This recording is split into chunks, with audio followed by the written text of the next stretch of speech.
अब तक तो हमने काफी चीजें डिस्कस की कि ये पहला भाव, प्रथम भाव, फिर उसका इम्पैक्ट और कुछ प्लैनेट्स के बारे में भी। थोड़ा सा एक बार और रिवाइज कर लेता हूं मैं, सो दैट अगर कहीं कुछ मिस हो रहा हो या कुछ कम ज्यादा हो रहा हो तो हम उसको रेक्टिफाई कर पाए। देखो, just to recall your memory, हम लोग एक्चुअली हमारे ब्रेन को एनालाइज कर रहे हैं, हमारे मन को एनालाइज कर रहे हैं। ओके, किस रिस्पेक्ट में? इन द रिस्पेक्ट ऑफ कुंडली, इन द रिस्पेक्ट ऑफ ज्योतिष, in the respect of planet. तो प्लैनेट के कंसेप्ट्स को, कुंडली के कंसेप्ट्स को और ग्रहों के मतलब साइंस जो होते हैं उसके कंसेप्ट्स को समझकर हम इस तरह के सेक्शंस बनाकर अपने माइंड को मैप करने की कोशिश कर रहे हैं। ओके, जैसे कुंडली में 12 भाव होते हैं टोटल, 12 भाव और 12 राशियां होती है, राइट? उसी तरह से हमारे माइंड में अलग अलग तरह के इन्वायरमेंट्स होते हैं, वो डेवलप हो जाते हैं। फॉर एग्जाम्पल, अगर मैं प्लेग्राउंड में जाता हूं तो क्या होगा? एट दैट मोमेंट मेरा माइंड एक्चुअली फोकस्ड है, तो ऑब्वियसली उस समय पे क्या सोचेगा? मैं उस समय पे स्पोर्ट्स के बारे में सोचूंगा। ठीक है ना, मुझे कौन सा गेम खेलना है, मेरे साथ में कौन है, मेरे अपोजिट अपोजिट में कौन है। तो ये गेम का जो भी प्लानिंग होगा वो इमिडिएटली मेरे माइंड में आएगा। अगर वो नहीं आया तो ऑब्वियसली मैं परफॉर्मेंस अच्छा नहीं दे पाऊंगा। वही अगर मैं किसी क्लासरूम में जाता हूं पढ़ने के लिए तो ऑब्वियसली उस सब्जेक्ट से रिलेटेड चीजें जो है वो मेरे सामने में आ जाएगी। उसी तरह से कोई पर्सन अगर मेरे सामने आता है, मान लो मेरा कोई फ्रेंड मेरे सामने आता है, इमिडिएटली क्या होगा? ब्रेन को क्लिक होगा कि ये फ्रेंड मेरे कितने क्लोज है, ये फ्रेंड की कौन सी कैटेगरी में आता है। यस, फ्रेंड्स के भी अलग अलग तरह के कैटेगरीज होते हैं। कोई बचपन के होते हैं, कोई कॉलेज के होते हैं, कोई हमारे ऑफिस में काम करने वाले होते हैं। ठीक है, और उसमें भी कैसे कोई बहुत क्लोज फ्रेंड होते हैं, ठीक है ना, कोई फॉर्मल होते हैं, राइट? उसी तरह से रिलेटिव्स का भी होता है और उसी तरह से बाकी सारे रिश्तों का भी होता है। So according to that immediately हमारा ब्रेन क्या करता है? क्लिक करता है, और उसी तरीका एक बिहेवियर हम इमिडिएटली उस व्यक्ति के सामने में परफॉर्म करना शुरू करते हैं। या फिर जैसे मैंने अभी स्पोर्ट्स का एग्जांपल दिया, हम खेलने के लिए कहीं गए हुए हैं, ठीक है, तो हम वो एक्टिविटी वहां पे परफॉर्म करना शुरू करेंगे उस तरह का सोच बनाकर। So that area is called environment. अब अगर मैं कोई क्रिकेट का मैच देख रहा हूं टीवी पर, ओके, तो उस समय पे मेरा माइंडसेट क्या सोचना शुरू कर देगा? करना चाहिए ऑब्वियसली हाथों में पॉपकॉर्न वॉपकॉर्न लेके आराम से बैठ कर देखना, ठीक है ना, थोड़ा रिलैक्स होके। फिर धीरे धीरे मैं उस गेम में इन्वॉल्व होते होना शुरू हो जाऊंगा। कोई मूवी देख रहा हूं तो, एंड सो ऑन। तो इसलिए दिन भर में जितने भी एक्टिविटी हमारा ब्रेन करता है, हम करते हैं, कर्म करते हैं, राइट, तो उसका डायरेक्ट कनेक्शन हमारे उस इन्वायरमेंट से होगा। यही इन्वायरमेंट का मतलब होता है राशियां। ये 12 तरह की राशियां, मतलब 12 तरह के इन्वायरमेंट नॉर्मली होते हैं। मैंने नॉर्मली इसलिए कहा क्योंकि हर एक 12 तरह के इन्वायरमेंट में भी सब पार्ट्स है। जैसे मैंने कहा था 27 नक्षत्र भी है साथ में, वैसे एक 28 एक और एक्स्ट्रा नक्षत्र भी होता है, उसके बारे में बहुत डिटेल में हम बाद में डिस्कस करेंगे। तो फॉर एग्जाम्पल हम एक पहली राशि लेते हैं, कौन सी? एरीज या फिर मेष राशि, ठीक है ना।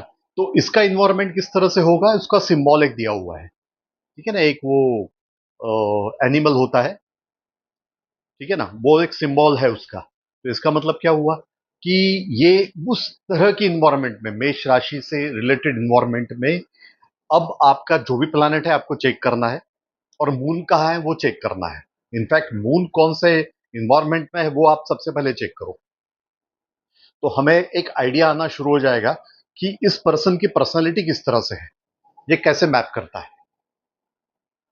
ओके, तो राशिया क्या हुई? हमारा इन्वायरमेंट हुई। हम इसके बारे में भी डिस्कस करेंगे डिटेल में, ठीक है। और कितने भाव है हमारे पास में? 12 तरह के भाव हैं। ओके। हर एक भाव का अपना एक कैरेक्टर है। जैसे कि पहला भाव जिसके बारे में हम बात कर रहे थे, वो क्या इंडिकेट करता है? वो इंडिकेट करता है आपका फिजिकल बॉडी, जो आप हो, खुद हो, वो इंडिकेट करता है। मतलब अगर मुझे किसी भी चीज में सक्सेसफुल बनना है तो ऑब्वियसली मुझे बहुत सी चीजें करनी पड़ती है। एट द सेम टाइम मुझे थोड़ा फोकस करना पड़ेगा कहां पर, मेरे फिजिकल अपीयरेंस पर। अब हम उसके अलावा ये देख रहे हैं कि क्या इस फिजिकल अपीयरेंस को ठीक करते हुए हमें एग्जैक्टली कौन से पिन पॉइंट, कौन से फोकस पॉइंट पे ध्यान देना है। इसलिए हम ये बात डिस्कस कर रहे थे कि अगर मेरे पहले भाव का कनेक्शन सेकंड भाव से हो, या थर्ड भाव से हो, या फोर्थ से हो, फिफ्थ से हो, सिक्स से हो, 12 टोटल भाव है, तो इसमें से किसी न किसी के साथ में उसका कनेक्शन होगा। हो सकता है शायद एक से ज्यादा भावों का कनेक्शन हो। ठीक है, तो उस तरह के कनेक्शन अगर मेरे प्रथम भाव के साथ में होता है तो मेरे पर्सनालिटी पे उस तरह का इंपैक्ट पड़ेगा। फॉर एग्जाम्पल, मेरे प्रथम भाव का कनेक्शन अगर मेरे सेकंड से हो, तो थोड़ी देर पहले जैसे हम डिस्कस कर रहे थे, ये भाव फैमिली से रिलेटेड है, ये भाव आपके सोर्सेस से रिलेटेड है, सेकंड भाव। और उसका कनेक्शन अगर मेरे पहले भाव से है, मतलब प्रथम भाव से है, तो मेरे मेरे मन में मेरी पर्सनालिटी को लेकर, ठीक है ना, जो इंपैक्ट आएगा, जो प्रभाव पड़ेगा, ठीक है, इन्फ्लुएंस होगा, वो मेरे फैमिली का ज्यादा होगा, मेरे रिसोर्सेस का ज्यादा होगा। फॉर एग्जाम्पल, अगर रिसोर्सेस के अलावा बैंक बैलेंस भी है, अगर मेरे पास मेरा बैंक बैलेंस काफी अच्छा है, मतलब मेरी फाइनेंशियल पोजीशन अगर अच्छी है, तो डेफिनेटली मैं एक अलग पर्सनैलिटी की तरह बिहेव करूंगा उस समय पे। और अगर मेरी फाइनेंशियल पोजीशन ठीक नहीं है तो मेरी पर्सनैलिटी में आप एक बदलाव देखेंगे। हमें देखना ये, हमें करना ये है, ये तो बताया गया है, शास्त्रों में लिखा गया है, जो मैं आपको बता रहा हूं। लेकिन मान लेते हैं कि किसी का सेकंड भाव का कनेक्शन फर्स्ट भाव, पहले भाव के साथ में है, आपके पर्सनैलिटी के साथ में है, और अनफॉर्चुनेटली उस पर्सन का फाइनेंशियल जो पोजीशन है वो ठीक नहीं है। तब किस बात पे ध्यान देना होगा हमें? हमें मून पर, मतलब अपने मन पर ध्यान देना होगा। भले ही आपका मून जहां पे भी प्लेस्ड हो, आपको सबसे पहला ध्यान देना होगा कि आपकी सोच उस समय पे क्या होनी चाहिए। या फाइनेंशियल पोजीशन बहुत अच्छी है, तब आपकी सोच किस तरह से होनी चाहिए। करेक्ट। तो हमेशा सेकंड भाव का कनेक्शन जिस किसी पर्सन का पहले भाव से है, तो पर्सनैलिटी को डेवलप करने के लिए हमेशा उसने क्या करना चाहिए, उस पर्सन ने लर्निंग का, सोर्सेस के अपने सोर्सेस को हमेशा इंक्रीज करने का प्रयत्न करना चाहिए। सोर्सेस को इंक्रीज करने का प्रयत्न से क्या क्या मतलब होता है?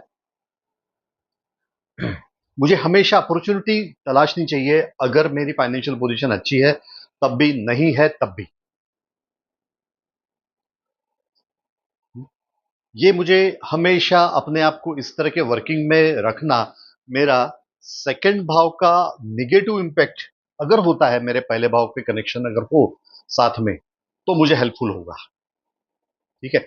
अगर आप किसी पर्सन की ना बिना कुंडली देखे अगर ये जानना चाहते हो कि भाई इस पर्सन का अब जो कोई भी प्रॉब्लम चल रहा है, जिस तरीके से भी इसका प्रॉब्लम चल रहा है, उसको कैसे ठीक करें, ठीक है ना, तो फिर आपको क्या करना चाहिए, किस तरह से करना चाहिए, क्या क्या देखना चाहिए, कौन सी चीजें देखनी चाहिए? तो सेकंड भाव को धन भाव भी कहा गया है, राइट ना। तो आपके फाइनेंशियल स्टेटस का इंपैक्ट नेगेटिव ना हो, इस बात पे हमें बिल्कुल ध्यान देना चाहिए, क्योंकि सेकंड भाव, नॉर्मली ऐसा कहा गया है कि सेकंड भाव का अगर कनेक्शन फर्स्ट भाव से होता है, तो आदमी के पास में धन या पैसे आते ही आते हैं। इसका मतलब बिल्कुल भी ये नहीं है कि बाकी लोगों के पास में नहीं आते हैं। ठीक है, जरूर आएंगे, लेकिन ये इसका इंपैक्ट इसके पर्सनैलिटी पे पड़ते हुए चले जाएगा। सो हमारा कंसर्न उस चीज से है। सेकंड भाव इसके अलावा ना आपके फैमिली वैल्यूज का भी माना गया है। What do mean by family and उसकी वैल्यूज? फैमिली वैल्यूज का मतलब होता है संस्कार। तो आपके नॉर्मली ना आपके संस्कार अगर ठीक ठाक है, तो डेफिनेटली इसका इम्पैक्ट पड़ेगा। और अगर कहीं कुछ गड़बड़ है फैमिली वैल्यूज में, तो आप उसे पहले ठीक करना आपको जरूरी है। क्योंकि ना ये आपके जो हम जिस तरीके से, जिस टोन में हम लोग बात करते हैं ना, देखो टोन एक होता है, बात करना, कम्युनिकेशन, ठीक है ना। कम्युनिकेशन नॉर्मली हम तीसरे भाव से देखते हैं, वेरएस टोन जो होता है ना, वो हम सेकंड भाव से देखते हैं। टोन का मतलब होता है उच्चार, ठीक है ना। तो उच्चार को हम लोग कहां से देखेंगे? सेकंड भाव से देखेंगे। ठीक है, दो चीजें होती है, शब्द और एक आता है उच्चार। शब्द अगर कोई प्रॉपरली यूज कर रहा है कम्युनिकेशन करते वक्त, तो ये इंडिकेट करता है कि ये इंसान विद्वान है। विद्वान है मतलब इंटेलिजेंट है, उसके पास नॉलेज है। ठीक है। और अगर कोई कोई इंसान अच्छे टोन में अगर बात कर रहा है, तो हम ये समझ समझ के चलते हैं कि इसके पास, इस इंसान के पास में मैनर्स भी है। तो ये इंडिकेट करेगा, ये मैनर्स और ये knowledge, combination of this two things indicate करेगा आपकी फैमिली वैल्यूज को और आपकी वैल्यूज को, जिसका इम्पैक्ट डायरेक्टली आपके पर्सनैलिटी पे होगा।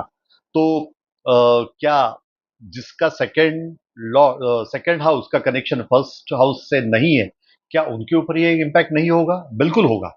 लेकिन ये कंफर्म है इस केस में, ठीक है ना, कि अगर आपका कनेक्शन है तो ये इम्पैक्ट होकर ही रहेगा। अब इस इम्पैक्ट को हम लोग कैसे, लेट से, अलाइन करें? अगर कहीं कुछ खराब है तो वो हमें जरूर देखना पड़ेगा। तो जैसे मैंने अभी कहा, स्पीच से रिलेटेड तो जरूरी है, बिल्कुल है, इम्पैक्ट तो होना ही है। उसके अलावा ना आपका डाइटरी, वो भी मैंने थोड़ी देर पहले कहा था, आपको बताया था कि आपका डाइट का भी डायरेक्ट कनेक्शन इसके इस सेकंड भाव में, अगर आपका डायरेक्ट कनेक्शन पहले भाव से है, तो थोड़ा आपको ना आपके डाइट के ऊपर में फोकस ज्यादा करना पड़ेगा। अभी थोड़ी देर पहले मैंने ये भी कहा था कि इसका मतलब ये आता है कि आपको क्या करना पड़ेगा, आपके डाइट में थोड़े सात्विक आहार का, जो कहते हैं ना हम लोग, वो ज्यादा यूज करें तो आपके लिए ज्यादा फायदे का होगा। तो मान लेते कि अगर कोई पर्सन जिसका कनेक्शन सेकंड भाव का फर्स्ट भाव के साथ में है, ठीक है, और वो फिर भी बहुत कुछ ऐसे जिसे हम कहेंगे ना अनसिस्टमेटिक डाइट उसका चल रहा है, रात बेरात कभी भी खाना खा रहे हैं, कभी भी उठ रहे हैं, जंक फूड खाए जा रहे हैं, तो क्या होगा? वो पर्सन लेजी बनते हुए चले जाएगा। भले ही उसके फर्स्ट हाउस में मार्स हो, उसके अलावा भी वो लेजी बनते चले जाएगा। ठीक है ना। तो फिर मार्स मार्स जो है, मंगल जो है, जो पहले हाउस में उसका, वो उसको फीडिंग किस तरह से आ रही है? उसको अनहेल्दी डाइट की फीडिंग आ रही है। अब अनहेल्दी डाइट की फीडिंग अगर आएगी, तो जो मंगल ग्रो होगा वो किस तरह से होगा? वो एंग्री बन जाएगा। तो आपको बहुत से लोग जो बात बात पे गुस्सा करते हुए दिखेंगे, और उनका फर्स्ट हाउस का कनेक्शन सेकंड हाउस से अगर है, तो समझ लेना कि इसके डाइटरीज में इशू होने के चांसेस ज्यादा है। और ये कनेक्टिविटी हम लोग कैसे देख रहे हैं? पहले भाव के सेकंड भाव के साथ में, या सेकंड के पहले भाव के साथ में? पहले भाव में आपका राशि कौन सा है वो देखेंगे, और उस राशि का स्वामी कौन सा है वो देखेंगे, और वो स्वामी कहां बैठा हुआ है वो देखेंगे, है ना। पहले भाव में अगर राशि आपकी मिथुन है, तो मिथुन राशि का स्वामी कौन आता है? मर्क्यूरी। तो मरकुरी कहाँ प्लेस्ड है कुंडली में, वो देखना है आपको, कौन से भाव में। अगर वो सेकंड में प्लेस्ड है, तो अब जो हम डिस्कस कर रहे हैं वो उसका इंपैक्ट होगा। ठीक है ना। फोर्थ में अगर कैंसर है, तो मून, तो मून कहां पर है वो आप चेक करें। मून वैसे भी हमें चेक करना है कहां पर है। तो फिर फिफ्थ, लियो, लियो का कौन? सन, सन कहां पर है ये चेक करें। सिक्स, फिर से मर्क्यूरी। ठीक है। तो तीसरा और छठवें का एक ही लॉर्ड है, कौन? मर्क्यूरी। तीसरे भाव का और तीसरे लग्न का और छठवें नंबर के लग्न का, ये दोनों का भी कौन है? मर्क्यूरी। करेक्ट। सेवन का Venus, right, okay. Scorpio eighth का, नाइन्थ का जुपिटर है, ओके। टेंथ एंड इलेवेंथ का सैटर्न है, ठीक है। ट्वेल्थ का फिर से जुपिटर है, ओके। सो आई होप कि आपको शायद ध्यान में आ रहा है कि एग्जैक्टली क्या होने वाला है। तो हमें हमें इन्वायरमेंट देखना है कि कौन से इन्वायरमेंट में हमारी पर्सनैलिटी है। ठीक है। वो लग्न से हमें पता चलेगा, लग्न कौन से राशि में है, उसमें से हमें, उस पर से हमें पता चल जाएगा कि ये एग्जैक्टली कैसे इन्वायरमेंट में। फॉर एग्जाम्पल, वहां पर अगर आपका मकर लग्न है, कैप्रिकॉर्न, तो ये किस तरह का इन्वायरमेंट आपको दिखाएगा? कैप्रिकॉर्न राशि से रिलेटेड इन्वायरमेंट आपको दिखाएगा। What do you mean by Capricorn environment? Capricorn star sign का कैरेक्टरिस्टिक आपको पढ़ना पड़ेगा, ठीक है ना। ये कैप्रिकॉर्न स्टार साइन का कैरेक्टरिस्टिक आपको क्या इंडिकेट करता है, किस तरह की चीजें इंडिकेट करेगा? मेल फीमेल्स के लिए ये अलग अलग इसके कैरेक्टरिस्टिक बताए गए हैं. Normally they prefer, they love to go ahead with some, let's say कोई डिसिप्लिनरी हार्ड वर्क करना, डिसिप्लिन में रहना, तो थोड़ा सा उनको वो थोड़े रियलिस्टिक भी ज्यादा होते हैं. ठीक है ना? आप उनसे इमोशनल अगर ज्यादा बातें करोगे तो they probably don't even understand you, और probably they don't even like you. ये एक पॉसिबिलिटीज के बारे में हम बात कर रहे हैं. जरूरी नहीं कि ऐसा ही होगा, क्योंकि किसी का अगर कैप्रिकॉन है और वहीं पर अगर उसका मून भी है तो राइट है ना, तो वो प्लैनेट्स कौन से प्लेस्ड है वो भी हमें देखना होगा. मैं एक जनरलाइज्ड जो बात है रिलेटेड टू कैप्रिकॉन वो मैंने बताया.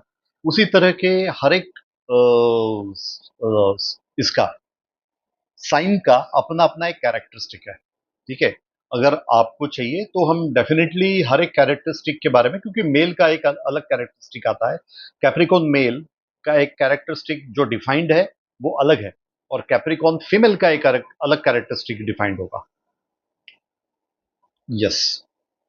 ठीक है. नेगेटिव पॉजिटिव हर एस्पेक्ट आपके हर एक कैरेक्टरिस्टिक में आपको जरूर डिस्प्ले होंगे.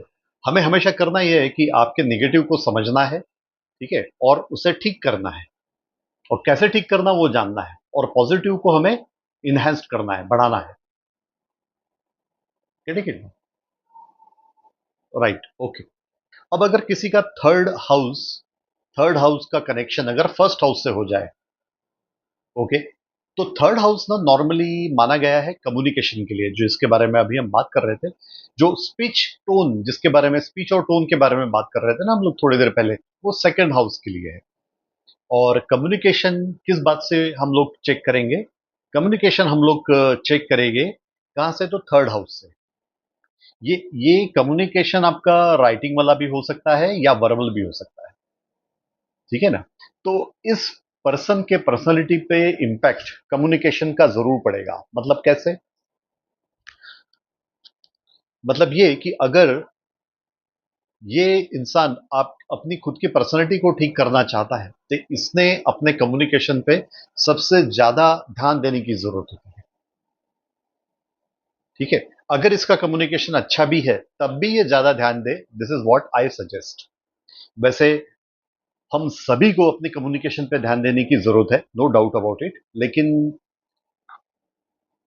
इस कॉम्बिनेशन में ये थोड़ा और ज्यादा हमें ध्यान देने की जरूरत पड़ेगी.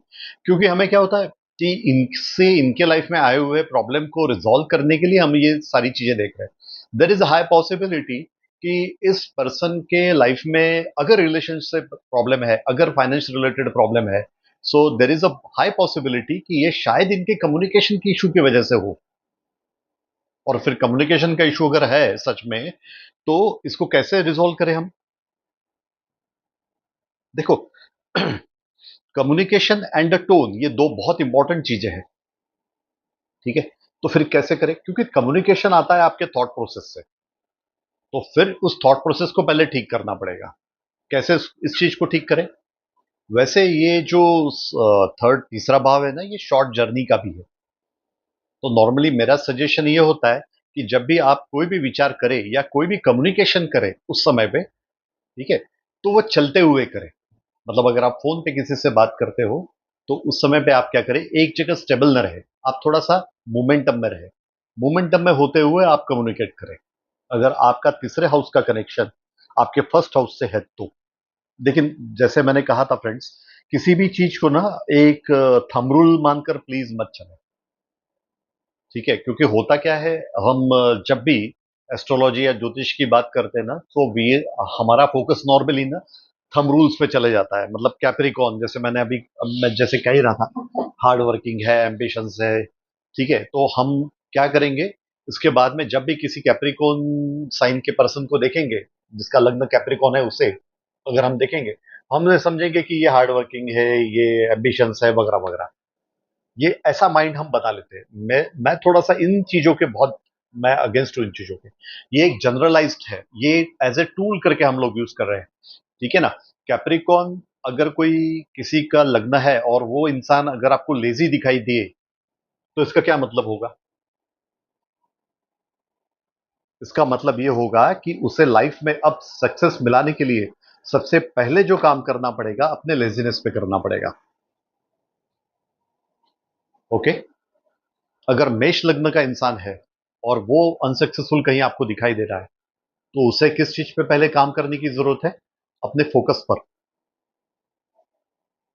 ओके, कर्क लग्न का इंसान है और वो अगर आपके अपने लाइफ में आपको कहीं अनसक्सेसफुल दिखाई दे रहा है, तो उसे किस चीज को पे ध्यान देने की जरूरत होगी? ज्यादा ज्यादा ध्यान देने की जरूरत कहाँ होनी चाहिए? अपने इमोशंस पर। हम्म? हाँ, एरीज का कनेक्शन फिजिकल हेल्थ से भी आता है, उसे थोड़ा अपने फिजिकल हेल्थ पर भी ध्यान देने की जरूरत है। तो मंगल स्वामी है ना उसका। करेक्ट। उसी तरह से स्कॉर्पियो अगर है तो उसका भी स्वामी मंगल है, वृश्चिक। ठीक है ना। हाँ, तो उन्हें उस चीज पे जरा ज्यादा ध्यान देने की जरूरत है।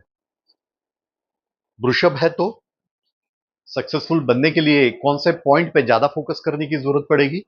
टॉरस वृषभ है तो क्रिएटिविटी पे। क्यों? विनस है उसका लॉर्ड।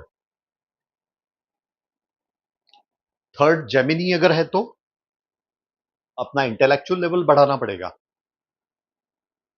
ओके, ये जनरलाइज टर्म में बता रहा हूं, वहां पे थोड़ा सा ज्यादा ध्यान दे।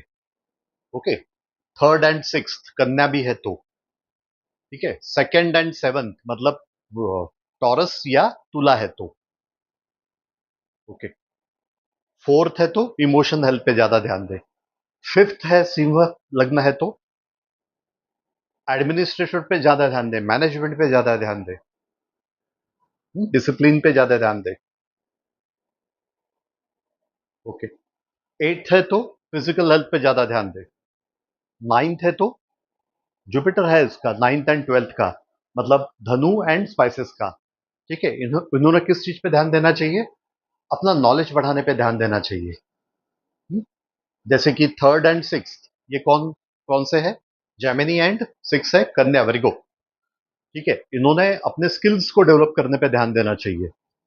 हम पर्सनैलिटी के बारे में बात कर रहे हैं, there are other aspects as well, लेकिन फोकस थोड़ा सा उन्हें इस चीज पे करना चाहिए। और सक्सेस का मतलब है रिलेशनशिप में, फाइनेंशियल पे, ठीक है, फिजिकल हेल्थ पे, इमोशनल हेल्थ पे, राइट। हाँ, उन सभी पॉइंट्स पे।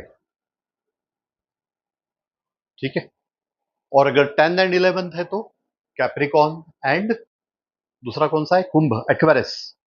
इनका लॉर्ड कौन है? सैटर्न, शनि। मतलब इन्होंने किस चीज पे ध्यान देना चाहिए? इन्होंने ध्यान देना चाहिए कि इस बात पे थोड़ा फोकस करें कि अपना टाइम ये वेस्ट न करें, ये ज्यादा से ज्यादा समय ना अच्छी तरीके से काम करने में यूटिलाइज करें। हार्डवर्क पे ध्यान दें। हार्डवर्क का मतलब जनरलाइज टर्म में ये होगा कि भाई कोई भी काम मैं बस उसे करते रहूं, अगर मुझे वहां पे सक्सेस मिले नहीं मिले मैं सोचूं नहीं, बस उसे करते चले जाऊं। तो सबसे अच्छा उसमें होता क्या है कि मैं मेरा टाइम वेस्ट न हो इस बात पे ज्यादा ध्यान दो। ठीक है ना। राहु एंड केतु, तो राहु का कनेक्शन किससे? एक्वायरस से है, मतलब शनि से। करेक्ट, टाइम वेस्ट नहीं होना चाहिए, लिमिट में रहना चाहिए। ठीक है, तो राहु आपके प्रसन्न है। और केतु का कनेक्शन है स्कॉर्पियो के साथ। उसका स्वामी कौन है? उसका एक स्वामी और है, कौन? मंगल, राइट। तो फिर उसका कनेक्शन कहां पर आएगा? थोड़ा सा हम मेडिटेशन पे ज्यादा ध्यान दें कंपैरेटिवली, हमारी मेंटल हेल्थ पे भी ज्यादा ध्यान दें, साथ साथ में फिजिकल हेल्थ पे ज्यादा ध्यान दें, राइट। तो ये हर तरह की हेल्थ पे हम लोग किस तरह से ध्यान दें उसके लिए है। प्रथम भाव को हर इन्वायरमेंट जो हम अभी बात कर रहे थे ना, वो इन्वायरमेंट की थी।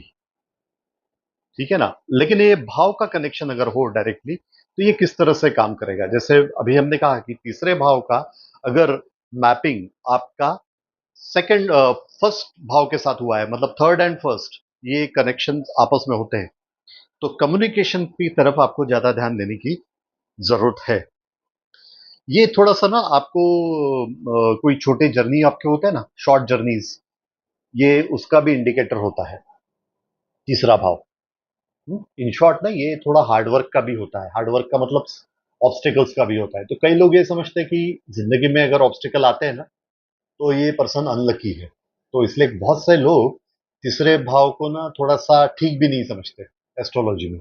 मेरा मानना ये है कि अगर आपके जिंदगी में ऑब्स्टिकल आते हैं तो वो आपके टीचर की तरह काम करते हैं, तो आपको सिखाते हैं।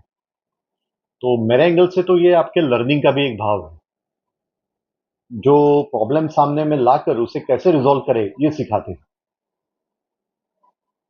ये भाव और एक चीज इंडिकेट करता है, क्यूरियोसिटी। ये ये बताता है कि आप कौन से चीज की तरफ ज्यादा अट्रैक्ट होते हो। तीसरे भाव का कनेक्शन अगर आपके पहले भाव से है, तो ये समझ लीजिए कि आप अपने पर्सनैलिटी की के लिए ज्यादा जागरूक हो। आप ज्यादा ध्यान दोगे उस तरफ। अच्छी बात है ये तो। हम्म, आपकी एक सोच जो होती है वो यहां से तीसरे भाव से दिखती है। मतलब जिस तरह से आप सोच अपनी बनाओगे, आपकी पर्सनैलिटी वैसे ही डेवलप होती चली जाएगी। तीसरा भाव का कनेक्शन ना सिबलिंग से भी आता है। सिबलिंग का मतलब होता है छोटे भाई बहन, उनसे भी आता है। आपको अगर ये जानना है कि ये क्यों, ठीक है, तो आप मुझे मैसेज कीजिए। मैं आपकी इस क्यूरियोसिटी को रिजॉल्व करने की भी कोशिश करूंगा। ओके। तो सिबलिंग से आता है, इसका मतलब क्या हुआ? इस इस भाव का कनेक्शन अगर आपका पहले भाव से है, तो नॉर्मली ये लोग अपने छोटे भाई या अपने बहन के लिए थोड़ा ज्यादा ध्यान केयरफुल हो जाते हैं, केयरिंग हो जाते हैं। या इन्हें छोटा भाई या बहन नहीं हो, तो ऐसे किसी पर्सन को, उनके जिंदगी में कोई ऐसा पर्सन अगर होता है जिसे ये मानते हैं अपनी छोटी बहन है ये या अपना छोटा भाई है, तो उन्हें लेकर ये थोड़े ज्यादा एक्स्ट्रा केयरिंग हो जाते हैं। ठीक है, ये पर्सनैलिटी पे इम्पैक्ट है। ठीक है, उन्हें डिटैचमेंट सीखने की जरूरत है इन दैट केस। ये भावना आपके जो आप जहां पे भी आपका रेसिडेंस है, तो आपके रेसिडेंस के आसपास में जो कोई लोग रहते हैं, उनके साथ में आपके रिलेशन को भी इंडिकेट करता है। नेबर्स के साथ में रिलेशन, आपके कलीग्स के साथ में रिलेशन, इसको भी इंडिकेट करेगा। हम्म, आपकी पर्सनैलिटी पर इसका इम्पैक्ट ना आपके विल पावर से भी आता है। मतलब कैसे? ये भाव विल पावर का भी है, मतलब इच्छा शक्ति का भी है ना? अगर आप अपनी फिजिकली पर्सनैलिटी को बहुत अच्छा बनाओगे, ठीक है, एक्सरसाइज करके, जिम में जाके, अच्छा डाइट लेकर, तो आपकी विल पावर बढ़ी हुई दिखेगी आपको। मतलब कई लोगों को मैंने देखा है, वो नॉर्मली जब अपने आप पर काम करते हैं, तब वो, उनका नॉर्मली कैसे होता है, किस तरह से होता है, वो उनका इच्छा शक्ति, उनकी विल पावर बढ़ जाती है, उनका कॉन्फिडेंस लेवल बढ़ जाता है। इसलिए ये भाव जो है तीसरा, ये करेज का भी है, साहस बोलते हैं हम लोग। ठीक है, मतलब कोई भी काम अगर मुझे करना है तो डेफिनेटली उसमें करेज भी होना चाहिए, विलिंगनेस, ये भी होना चाहिए, करेज, विलिंगनेस। ठीक है, तो ऐसे लोग फिर आपको करेजियस भी दिखाई देंगे। नॉर्मली बोला जाता है कि ऐसे लोगों ने आर्मी में वगैरह जाना चाहिए। मेरा कहने का वहां तो करेज की जरूरत है, नो डाउट, लेकिन हमें हमारे डे टू डे लाइफ में भी बहुत बार, बहुत जगह पे करेज की जरूरत होती है।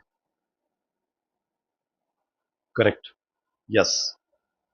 तो फिर तीसरे भाव का कनेक्शन अगर आपके पहले भाव से हुआ है, तो आप ये समझ लीजिए कि अगर आपने आपके फिजिकल हेल्थ को अच्छा किया, तो इसका पॉजिटिव इंपैक्ट आपके विल पावर, आपकी इच्छा शक्ति पर भी पड़ेगा।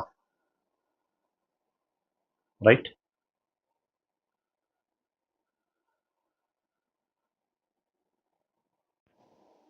ओके, तो ये जो भाव है तीसरा, इसका कनेक्शन मेरे फर्स्ट लॉर्ड से अगर होता है, फर्स्ट भाव से होता है, लॉर्ड नहीं, फर्स्ट भाव से अगर होता है, तो हम ये, इसके अलावा हम ये समझ के चलते हैं कि ये मेरा ना क्यूरियोसिटी, लर्निंग, ठीक है ना, इन चीजों को भी इंडिकेट करता है। मतलब इस व्यक्ति की पर्सनैलिटी, मेल हो या फीमेल हो, इस व्यक्ति की पर्सनैलिटी तब हम ज्यादा अच्छे से डेवलप होगी, कब? जब ये अपने लर्निंग पे भी थोड़ा और फोकस करेगा। राइट। ये ये सारे जो फैक्ट्स है, जो जो भी हम पॉइंट्स हम डिस्कस अभी जो भी कर रहे हैं, इसका डायरेक्टली कनेक्शन ना आपको ये देखकर करना होगा उस समय पे, डिसीजन लेते समय, कि आपको पहले देखना होगा कि ये इस इंसान का एक्चुअली थिंकिंग प्रोसेस किस तरह से चल रहा है, इसका माइंड किस तरह से काम कर रहा है।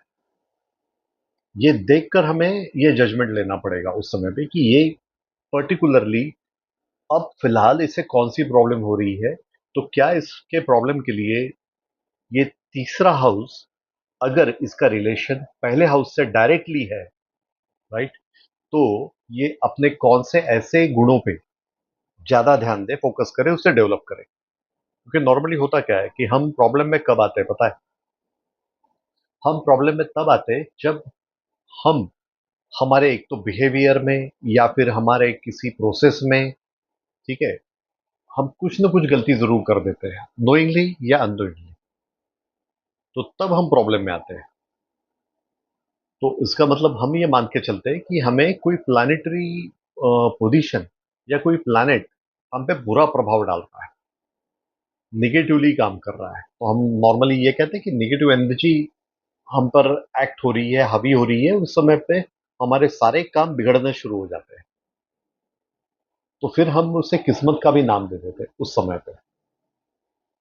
हाँ, पूर्व पुण्य पुण्य जिसको कहा जाता है ना, वो भी हम उसका भी हम नाम लेते हैं उस समय पे। ठीक है। कई लोगों से आपने सुना होगा, है ना, कि मैंने तो आज तक कभी किसी का बुरा नहीं किया, फिर भी मेरे साथ इतना बुरा क्यों हो रहा है।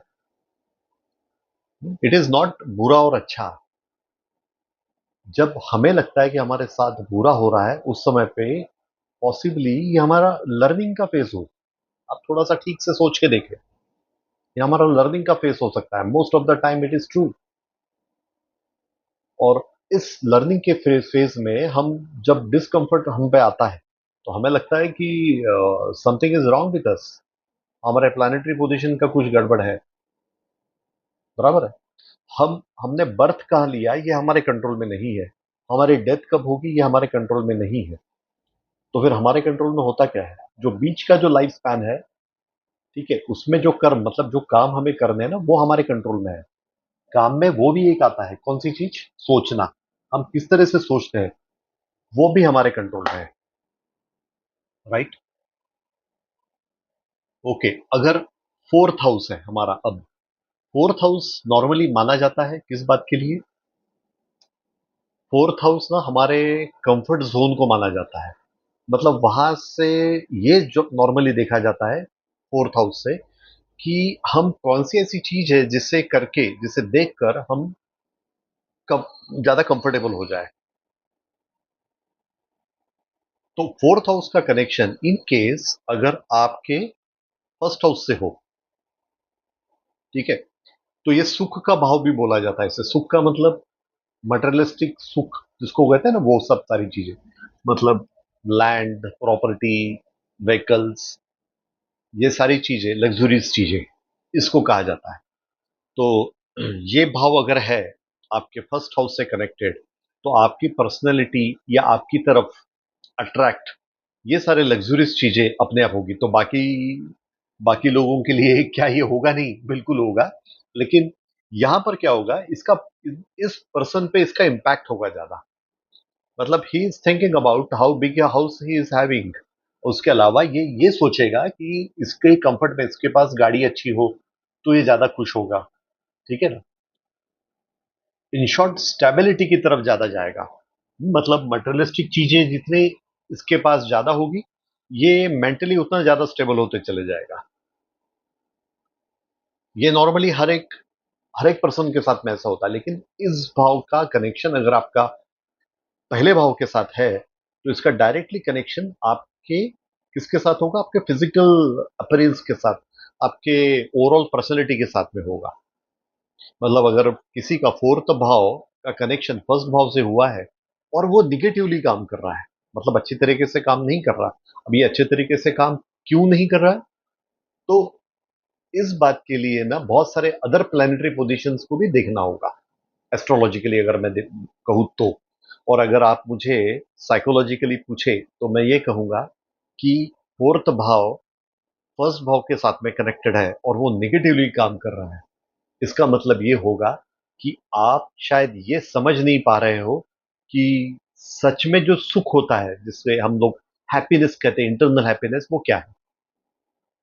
तब आपको ऐसे पर्सन को ये बताने की जरूरत है कि भाई, जो हैप्पीनेस जो है ना, इसका डायरेक्ट कनेक्शन मटेरियलिस्ट चीजों से ही होगा, ये जरूरी नहीं है।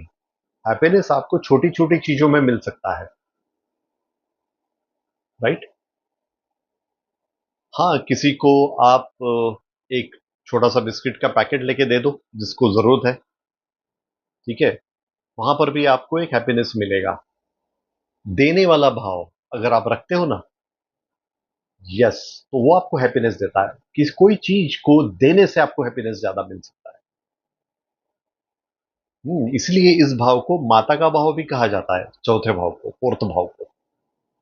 क्योंकि माँ हमेशा नॉर्मली देने का काम करती है अपने बच्चों को। राइट। वो बच्चे जब खुश होते हैं तब माँ अपने आप खुश हो जाती है। ये इस तरह का भाव है। और इसका कनेक्शन अगर आपके पहले भाव से है, और मान लेते हैं ऐसे पर्सन के पास में मटेरियलिस्टिक चीजों की कमी है, तो डेफिनेटली इसके पर्सनैलिटी पे इंपैक्ट आपको इसका दिखाई देगा। तब आपको इसे क्या सजेस्ट करना है? आपको इसे सजेस्ट ये करना है कि आपके पास में जो कुछ भी हो, आप मन में इच्छा ये रखें कि आप सोसाइटी के लिए या जरूरतमंद लोगों के लिए ही उसे यूज करोगे आगे चल के। राइट।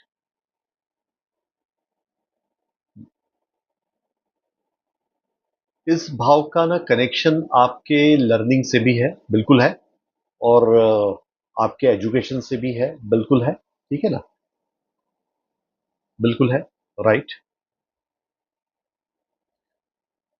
इसका ना एक काल पुरुष के कुंडली के अनुसार इसका जो स्वामी होता है ना, वो मुनि होता है डायरेक्टली, फोर्थ हाउस है ना, कर्क राशि। राइट। इसका स्वामी मून होता है। माता का बहुत बड़ा इंपैक्ट होता है, इन्फ्लुएंस होता है इस पर। कई बार क्या होता है कि कभी किसी की माता ना काफी स्ट्रिक्ट होते हैं, घर के लोग, खास करके माता। तो बच्चों को ऐसा लग सकता है कि she is very rude, she is not good with me. लेकिन यकीन मानिए, उन्हीं की तरफ ज्यादा ध्यान देने से, उन्हीं की वजह से आपका एक ग्रोथ होने वाला है। मैं ग्रोथ की अगर बात करूं, तो ये सिर्फ मटेरियलिस्टिक नहीं, स्पिरिचुअल ग्रोथ भी होगा। इसका बहुत अच्छा एग्जाम्पल, जहां तक मैंने सुना है, तो मैं सुना ही कहूंगा कि प्रभु श्री रामचंद्र है ना, उनकी कर्क राशि मानी जाती है। मैंने देखा नहीं है उनका हॉरोस्कोप। करेक्ट। तो उनके लाइफ में, भगवान श्री राम के लाइफ में माता का इन्फ्लुएंस बहुत ज्यादा है। बराबर ना? करेक्ट। और दूसरा ये माना जाता है कि तीसरे भाव का स्वामी पहले भाव से कनेक्टेड श्री कृष्ण भगवान का था। मैंने उनका भी हॉरोस्कोप देखा नहीं है। ठीक है। तो लाइफ लॉन्ग काफी कुछ हैजल में, ऑब्स्टिकल्स में रहा। लेकिन ये तीसरा भाव का कनेक्शन अगर पहले भाव से है, तो इंसान को वो करेजियस भी बना देता है। खैर, वो हम लोग उन्हें इंसानों में नहीं काउंट करते। वो तो साक्षात भगवान है, थे, है।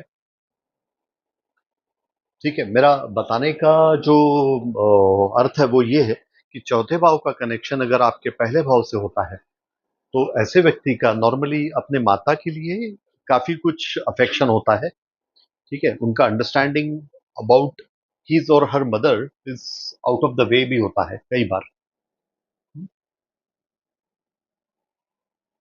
यस। करेक्ट। तो अक्सर ये पाया गया है कि ऐसे लोगों का ना मूड जो है, नेचर है तो मूड है, राइट, वो अच्छा या बुरा तब होता है जब उनके घर का इन्वायरमेंट अच्छा या बुरा हो। तो नॉर्मली ये पाया गया है। मतलब घर में अगर किसी बात से कुछ प्रॉब्लम्स हुई है, तो ये थोड़े से आपको अनकंफर्टेबल दिखेंगे बाहर। ठीक है। और घर में सब कुछ अच्छा चल रहा है, तो ये काफी कॉन्फिडेंट और बहुत अच्छे से आपको बिहेव करते हुए दिखाई देंगे बाहर।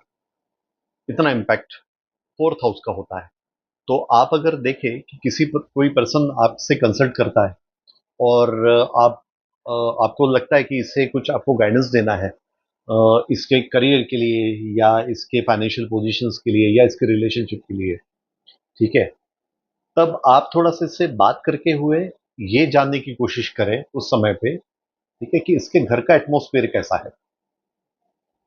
इनफैक्ट इसका कनेक्शन पहले भाव से है फोर्थ हाउस का या नहीं है, ये अगर आपको नहीं भी पता है तब भी ये जानने की कोशिश करें घर का इन्वायरमेंट, ठीक है। और समझने के बाद में आप उसे ये समझाने की कोशिश करें कि ना ये जो भाव होता है फोर्थ भाव, ठीक है, ये त्याग का भी भाव मैं कहूंगा इसे, त्याग का, छोड़ देने का भाव। क्योंकि देखो आपके रिलेशन जो होते हैं घर के लोगों के साथ में खास करके, ठीक है, आप अपने पेरेंट्स को कभी चेंज नहीं कर सकते, आप आपके सिबलिंग्स को कभी चेंज नहीं कर सकते। चाहे तो अपने दोस्तों को आप बदल दोगे एक बार, लेकिन उन्हें कभी नहीं बदल सकते। तो फिर कैसे करोगे? वहां पे आपको ना ईगोज नहीं रखने हैं, और उनके किसी के, आप मतलब आपके फैमिली में किसी के ईगोज है तो उसे इग्नोर करना है और क्या करना है, त्याग की भावना से ही रहना है, चाहे जो भी हो जाए, चाहे जो भी हो जाए। तब ये फोर्थ हाउस आपका बहुत अच्छे से काम करना शुरू करेगा। नॉर्मली ये मटेरियलिस्टिक चीजों के लिए बहुत अच्छा भाव माना जाता है। यहाँ पे अगर अच्छे प्लैनेट्स है जो आपके लिए फेवरेबल है, ऐसे अच्छे प्लैनेट्स अगर वहां है, ठीक है, तो माना जाता है कि आपके पास में काफी सारा मटेरियलिस्टिक चीजें होगी। मेरा ऐसा कहना है, ये बात तो सच है, लेकिन साथ साथ में मेरा ये कहना है कि इंसान ना रिच उसके थॉट से भी होता है। इनफैक्ट थॉट से तो ज्यादा अच्छे से रिच होता है, करेक्ट। तो इस भाव को स्ट्रांग करने के लिए ना आप त्याग की भावना, इस बात को जरूर याद रखें। ये अगर आप करते हो तो definitely that is going to help you a lot, ठीक है। तो आपको उस पर्सन को यह समझाना होगा कि आप किस तरीके से आपके रिलेशन को अच्छा बनाने के लिए, ठीक है, आपके मन में सुख और शांति लाने के लिए आप किस तरीके से त्याग की भावना को लाओगे। ये पर्सन टू पर्सन वेरी करेगा, पर्सन टू पर्सन वेरी करेगा। आपको उन्हें ये बात समझाते हुए, ठीक है, कि किस तरह से त्याग की भावना बेनिफिशियल होती है, ये समझाते हुए उस पर्सन का ओवरऑल कैरेक्टर देखकर आपको उसे समझाना होगा। राइट। फॉर एग्जाम्पल आपको ये ध्यान में आता है उनका हॉरोस्कोप देखकर कि ये पर्सन पे इन्फ्लुएंस, बहुत ज्यादा इन्फ्लुएंस ये राहु का है या केतु का है या किसी प्लैनेट का है। 9 प्लैनेट में से किसी न किसी प्लैनेट का है, 7 प्लैनेट में मानूंगा, 2 ये छाया शेडो प्लैनेट्स है, ठीक है। सो अकॉर्डिंग टू दैट हमें इन चीजों को एक्सप्लेन करना होगा। फॉर एग्जाम्पल अगर मून का इंपैक्ट ज्यादा है तो आप इसे त्याग की भावनाओं के लिए कैसे प्रेरित करोगे, कैसे इनहैंस करोगे, इनकरेज करोगे ऐसे पर्सन को, जिससे इसके मन में प्रॉस्पेरिटी आए। हम मटेरियलिस्ट चीजों की प्रॉस्पेरिटी के बारे में बात जब हम करियर के भाव के बारे में डिस्कस करेंगे ना तब हम ज्यादातर करेंगे, ओके। अभी मुझे ये कहना है कि आप इन्हें ये इस बात को ज्यादा समझाने की कोशिश करें कि प्रॉस्पेरिटी इसके इनके मन में किस तरह से आए। अगर मून का इंपैक्ट ज्यादा लगता है, मतलब इसके प्रथम भाव में अगर मून है या इसके फोर्थ भाव में मून है, तो इसे एक्सप्लेन किस तरह से कर सकते हो कि आप त्याग की भावना रखें घर वालों के लिए खास करके। ये कैसे करें? क्योंकि वो वैसे ही ये इसकी इमोशनल हेल्थ तो खराब होती है ज्यादातर, तभी ये प्रॉब्लम में आते हैं। लेकिन मून का पॉजिटिव भी है एक इम्पैक्ट, मन है वो, तो उसमें गहराई बहुत ज्यादा है, सोच बहुत ज्यादा है, ठीक है। आप उन्हें इस तरह से बता सकते हो कि आपने अगर घर वालों के प्रति त्याग की भावना रखी, इग्नोर किया, छोड़ दिया, लेट इट गो की भावना अगर रखते हो आप, तो क्या होगा, आपको लॉन्ग टर्म के लिए, शॉर्ट टर्म के लिए नहीं, लॉन्ग टर्म के लिए ये सब लोग अगर हैप्पी है तो आपके लिए ये फायदे की बात होगी। कैसे कैसे ये सब लोग अगर हैप्पी है तो घर का एटमॉस्फेयर अच्छा बना रहेगा। अगर घर का एटमॉस्फेयर अच्छा बना है तो इसका इम्पैक्ट आपके पर्सनैलिटी पे पॉजिटिवली आएगा। आप अच्छे से काम कर पाओगे, जो भी टास्क आपके हैं ना वो आप कंप्लीट अच्छे से कर पाओगे। कई बार कई बार कुछ ज्योतिषी बताते हैं कि आप घर छोड़ दें, कहीं और जाके रहना शुरू करें। देखो, आप फिजिकली घर शायद छोड़ भी दो, है ना, लेकिन ये रिश्ते ऐसे होते हैं, इन्हें आप छोड़ नहीं पाओगे कभी। तो फिर कैसे करोगे? दो और बातें मैं कहता हूं उस पे, हाँ, प्लीज इस पे ध्यान देना। एक होता है प्यार, लव। दूसरा होता है इसके साथ साथ में रिस्पेक्ट। ये वर्ड अपने आप में बहुत इंपॉर्टेंट है, ठीक है ना। जस्ट रिस्पेक्ट देना शुरू करें, चाहे चाहे घर का एटमोसफियर कैसा भी हो, घर के मेंबर्स को रिस्पेक्ट देना शुरू कर दे।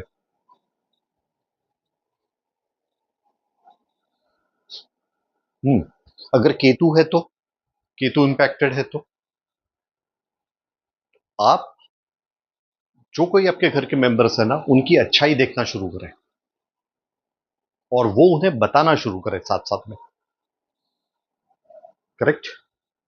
फिर आते हैं, अगर सन इंपैक्टेड है तो, इंपैक्टेड का मतलब ये होता है कि आपकी पहले भाव में या चौथे भाव में सन है, या फिर आपका ये मान के चलो कि आपकी सिंह लग्न राशि है, ठीक है, तो उसका स्वामी कौन हुआ? सन। और वो आपके चौथे भाव में है तो, या आपकी मेष लग्न राशि है, उसको स्वामी कौन हुआ? मंगल। तो कैसे? ऐसे तो इसका इंपैक्ट होगा। तो हर प्लैनेट का इंपैक्ट किस तरह से आएगा चौथे भाव और पहले भाव के कनेक्शन के लिए, वो बताने की मैं कोशिश कर रहा हूं। सन अगर है तो आप क्या करें, घर में मैनेजमेंट, मतलब घर का सारा काम जितना भी हो सके ना, वो अपने अपने आप पे ले ले, खुद करने का ट्राई करें। घर को डिसिप्लिन में रखे, घर की चीजों को साफ सफाई और इन चीजों पे ज्यादा ध्यान दे। देखो, आपको पॉजिटिव इंपैक्ट मिलना शुरू हो जाएगा श्योरली। सन ईगो भी दिखाता है, तो मैं ये भी कहूंगा कि आपको अपना ईगो साइड में रखना होगा। ईगो साइड में रखने का मतलब ये है कि घर के छोटे बड़े काम, क्लीनिंगनेस से लेके, ठीक है ना, हर काम आप साफ सफाई से लेके, मैं बेसिक से जाता हूँ, ठीक है, वो आप करना शुरू कर दे।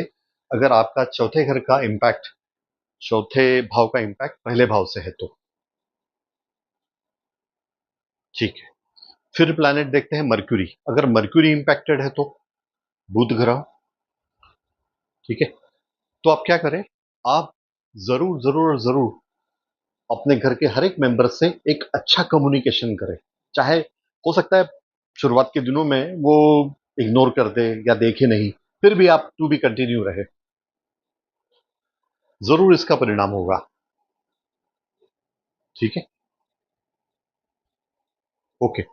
शुक्र है तो फिर क्या करें, किस तरह से रिलेशन को ठीक करें, किस तरह से प्रॉस्पेरिटी को बढ़ाए। अगर फोर्थ भाव और पहले भाव का कनेक्शन है तो आप अपने घर का एटमॉस्फेयर में क्रिएटिविटी डालिए, तो उसे थोड़ा अच्छे से सजाइए। आपके घर में जो खाना बनेगा ना, ठीक है ना, आप थोड़ा थोड़ा घर वालों का ध्यान रखकर उस पर फोकस ज्यादा कीजिए, ठीक है, आपको इसका पॉजिटिव असर मिलना शुरू हो जाएगा। मंगल है तो, मंगल है तो फिर क्या करेंगे, फोर्थ हाउस और फर्स्ट हाउस के कनेक्शन में। वैसे फोर्थ हाउस के कनेक्शन में अगर मंगल है तो नॉर्मली ये माना जाता है कि प्रॉपर्टी से रिलेटेड बहुत सारी चीजें करने से आपको बड़ा फायदा होगा, ऐसा माना जाता है। हम्म? जितना भी हो सके आप अपने पर्सनैलिटी पे थोड़ा एक्सरसाइज और बाकी चीजों पे ध्यान दें खुद की।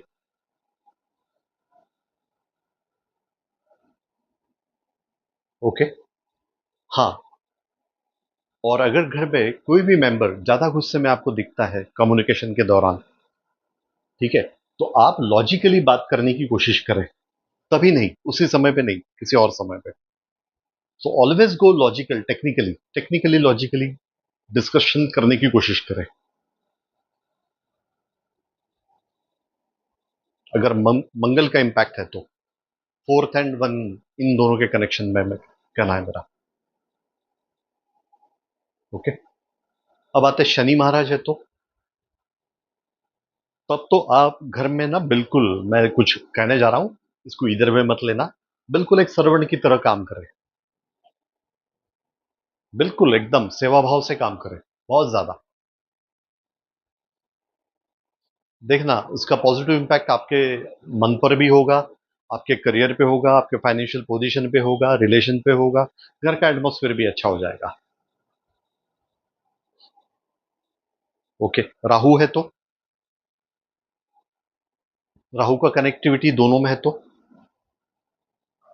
संयम, लिमिट रखे। जब भी कोई भी चीज का कम्युनिकेशन आप अपने घर के मेंबर्स के साथ में करते हो तब। ओके। और अगर गुरु है तो नॉलेजेबल टॉक करना जरूरी है। देखो, मैक्सिमम केसेस में ये वर्ड बहुत ज्यादा आ रहा है कम्युनिकेशन का, है ना?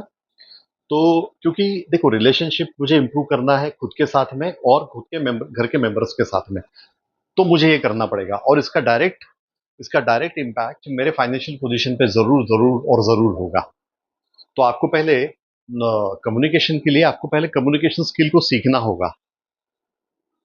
हाँ, उसके लिए मुझे टोन भी अपना ठीक करना होगा, जो सेकंड भाव के लिए होता है। तीसरा भाव स्पीच के लिए, मतलब मुझे मेरा जो कम्युनिकेशन का चैनल है वो क्लियर अप करना पड़ेगा। और अगर गुरु है तो मुझे नॉलेज, और इन सब चीजों के लिए मुझे नॉलेज तो बढ़ाना ही होगा। विदाउट दैट नॉलेज अगर मैं कोई बातें करने जाता हूं तो डेफिनेटली बात बनने की जगह पर वो बिगड़ने का चांसेस ज्यादा है। ओके। All right.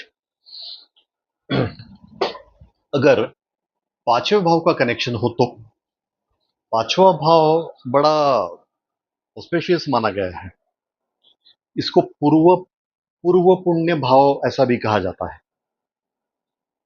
इसका पहले भाव से कनेक्शन है तो पर्सन के पास में हम इसको कहेंगे ये lucky, one of the luckiest person है। इसके पास में ना नॉर्मली ना ये स्किल्स सीखता है अलग अलग, और ये जो कोई भी स्किल सब सीखेगा ना, इसके पर्सनैलिटी में उस तरह का इम्पैक्ट आएगा। एग्जाम्पल के लिए बताता हूँ, सिर्फ स्किल्स की बात नहीं है।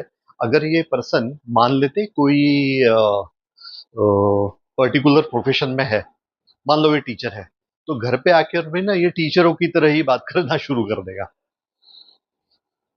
तो ये बहुत जरूरी है कि ये क्या करे कि अपने स्किल्स को पॉजिटिव वे में ले और उसी तरह के चीजों को बढ़ाए। ये ये थोड़ा सा इसको ना छोटे बच्चों के साथ में रहना, उनके साथ में मस्ती करना, बातें करना, ये थोड़ा ज्यादा पसंद आता है। ये भाव ना थोड़ा सा इसका इम्पैक्ट आपके इंटेलिजेंस पर भी आता है, क्रिएटिविटी एंड इंटेलिजेंस जिसको हम कहते हैं, इस पर भी आता है। हम्म, तो थोड़ा हर काम में ना एक अपने पर्सनैलिटी में थोड़ी क्रिएटिविटी लाए हमेशा, और थोड़ा दिमाग का इस्तेमाल हमेशा करें। तो इसके पर्सनैलिटी में फिफ्थ और वन का कनेक्शन कह रहे हैं हम लोग, तो बहुत अच्छे से इम्पैक्ट होगा। ये छोटे जो स्किल होते हैं उसके लिए होता है। मतलब मैंने कोई ऑनलाइन कोई कोर्स कर लिया, ठीक है ना, राइटिंग स्किल कर लिया, कम्युनिकेशन स्किल सीख लिया, तो जिसका कनेक्शन पांचवें भाव का पहले से है, तो माना यह गया है कि आप जितने भी स्किल्स को ऑक्युपाइड करोगे खुद के लिए, उतना ज्यादा आपको फायदा होगा। मतलब बाकी लोगों को नहीं होगा, होगा, लेकिन इन्हें जरा ज्यादा ही होगा। पहले भाव का कनेक्शन पांचवे से या पांचवे का पहले से हो तो फिफ्थ हाउस का। राइट।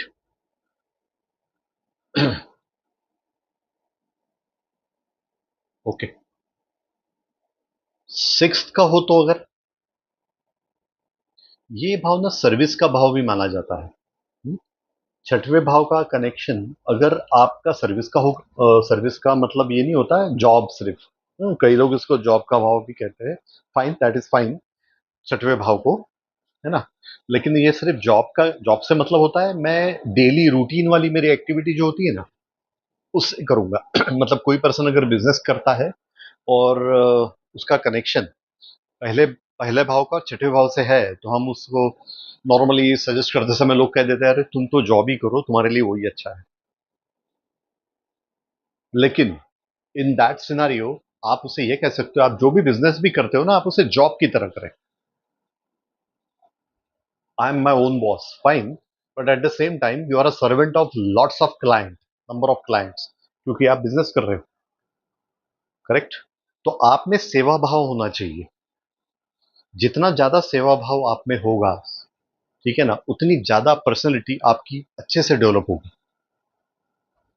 इस भाव को ना बहुत सारे लोग आर्गुमेंटल भाव भी कहते हैं ना? रोग, ऋण, रिपु, क्रोध, ये सबका भाव भी इसे माना जाता है नॉर्मली। मतलब इन शॉर्ट बहुत सारे लोग उससे बुरा भाव समझते हैं। जैसे मैंने पहले भी कहा था, कोई बुरा और अच्छा भाव वगैरह नहीं होता। ये सारी जो चीजें होती है, ठीक है, ये इंडिकेट करती है सिक्स्थ भाव में। तो इसलिए कई सारे लोग, जब पहले भाव का कनेक्शन सिक्स से होता है, तो थोड़ा सा उनको लगता है अरे ये तो शायद इसके साथ बुरा होने वाला है। लेकिन पता है, ये बहुत ज्यादा हार्ड वर्किंग लोग होते हैं। कोई बात अगर इनके दिमाग में आ गई कि ये चीज मुझे करना है, और ये चीज करने से ये पर्टिकुलर चीजें होगी, ठीक है, तो फिर वो बिल्कुल आग बंद करके उस चीज के पीछे लग जाते हैं, कंसिस्टेंसी रखते हैं। तो ये भाव नॉर्मली हमें कंसिस्टेंसी सिखाता है हर एक चीज के लिए। हम्म? अगर आपका पहले भाव का कनेक्शन सिक्स से हो, या सिक्स का पहले से हो, और आप लाइफ में रूटीन फॉलो करते हो रेगुलर, ठीक है, और आपके मन में भाव जो होते हैं वो सर्विस के होते हैं, लोगों की सेवा करने के लिए होते हैं। करेक्ट। तो ये आपको हर एक प्रॉब्लम से बाहर लेके आ जाएगा। अगर आपके फाइनेंशियल हो, रिलेशनशिप के हो, करियर से रिलेटेड प्रॉब्लम हो, ये सबको रिजॉल्व कर देगा। ऐसा ये सिक्स्थ भाव पावरफुल होता है। काल पुरुष की कुंडली के अनुसार छठवें भाव का स्वामी मर्क्यूरी होता है, बुध। काल पुरुष की कुंडली के अनुसार कन्या लग्न, कन्या राशि के अनुसार। ठीक है। तो हम थोड़ा सा हमारा इंटेलिजेंस भी यूज करें, और हम सर्विस की तरफ ज्यादा ध्यान दें। डेली टास्क को हम प्रॉपर तरीके से करें। राइट। जितना ज्यादा रूटीन आप फॉलो करोगे, ठीक है, तो आपके मन का ये छठवां भाव आपको उतना ही हेल्पफुल हो जाएगा। और ट्रस्ट मी फ्रेंड्स, जिस व्यक्ति का ये छठवां भाव उसके लिए बड़ा यूजफुल हो जाता है, तीसरा या छठवां भाव, हाँ, एक और भाव आएगा आगे चल के, आठवां भाव, एट्थ भाव, ठीक है। तो ये तीन भाव जिस व्यक्ति के हेल्पफुल हो जाते हैं, ट्रस्ट मी फ्रेंड्स, आने वाली किसी भी प्रॉब्लम्स को ये लोग बड़े अच्छी से फेस कर लेते हैं, और उल्टा उसमें से कुछ ना कुछ अच्छा निकाल लेते हैं। जैसे आपदा में ये हम लोग कुछ ना कुछ, अभी कुछ स्लोगन आया था ना, यस, करेक्ट। तो वहां पे अपॉर्चुनिटी ढूंढ लेना, किसी प्रॉब्लम में से भी अपॉर्चुनिटी निकाल लेना, ये इतना अच्छा होता है। तीसरा, छठवां और आठवां, मतलब कैसे? तो तीसरे का मतलब ये है कि मैं मेरे कम्युनिकेशन पे ज्यादा ध्यान दूं। छठवें का मतलब होता है कि मैं मेरे सर्विस पे, मेरे डेली रूटीन को फॉलो करूं। ठीक है। आठवें का हम देखेंगे अभी और आगे चलते। राइट। ओके। बाद का भाव आता है सेवंथ भाव। सेवंथ भाव बड़ा इंटरेस्टिंग है। नॉर्मली इसे हम पार्टनर का भाव मानते हैं। अगर सेवंथ भाव का कनेक्शन आपका पहले भाव से हो, तो नॉर्मली ये माना जाता है कि ये जो पर्सन है ना, इसका इस पर इम्पैक्ट अपने पार्टनर का बहुत ज्यादा होगा। हाँ। इम्पैक्ट ज्यादा होगा मतलब कैसे? हम कई बार सुनते ना कि ये इंसान अपने वाइफ का बड़ा सुनता है। अब इसे अच्छा सोचना है या बुरा सोचना है वो आप सोचे। लेकिन अगर ऐसा आप कहीं देखते हो किसी के बारे में, तो एक्चुअली इसका first and seven, they are internally connected with each other. इतना ही नहीं तो ये नॉर्मली क्या होता है, जैसे मैंने कहा था कि आप अगर कोई बिजनेस करते हो या आप कोई जॉब करते हो, तो आपके सामने में जिन जिन लोगों से आप डील करते हो, वो सेवंथ भाव है, आपका सातवां भाव है।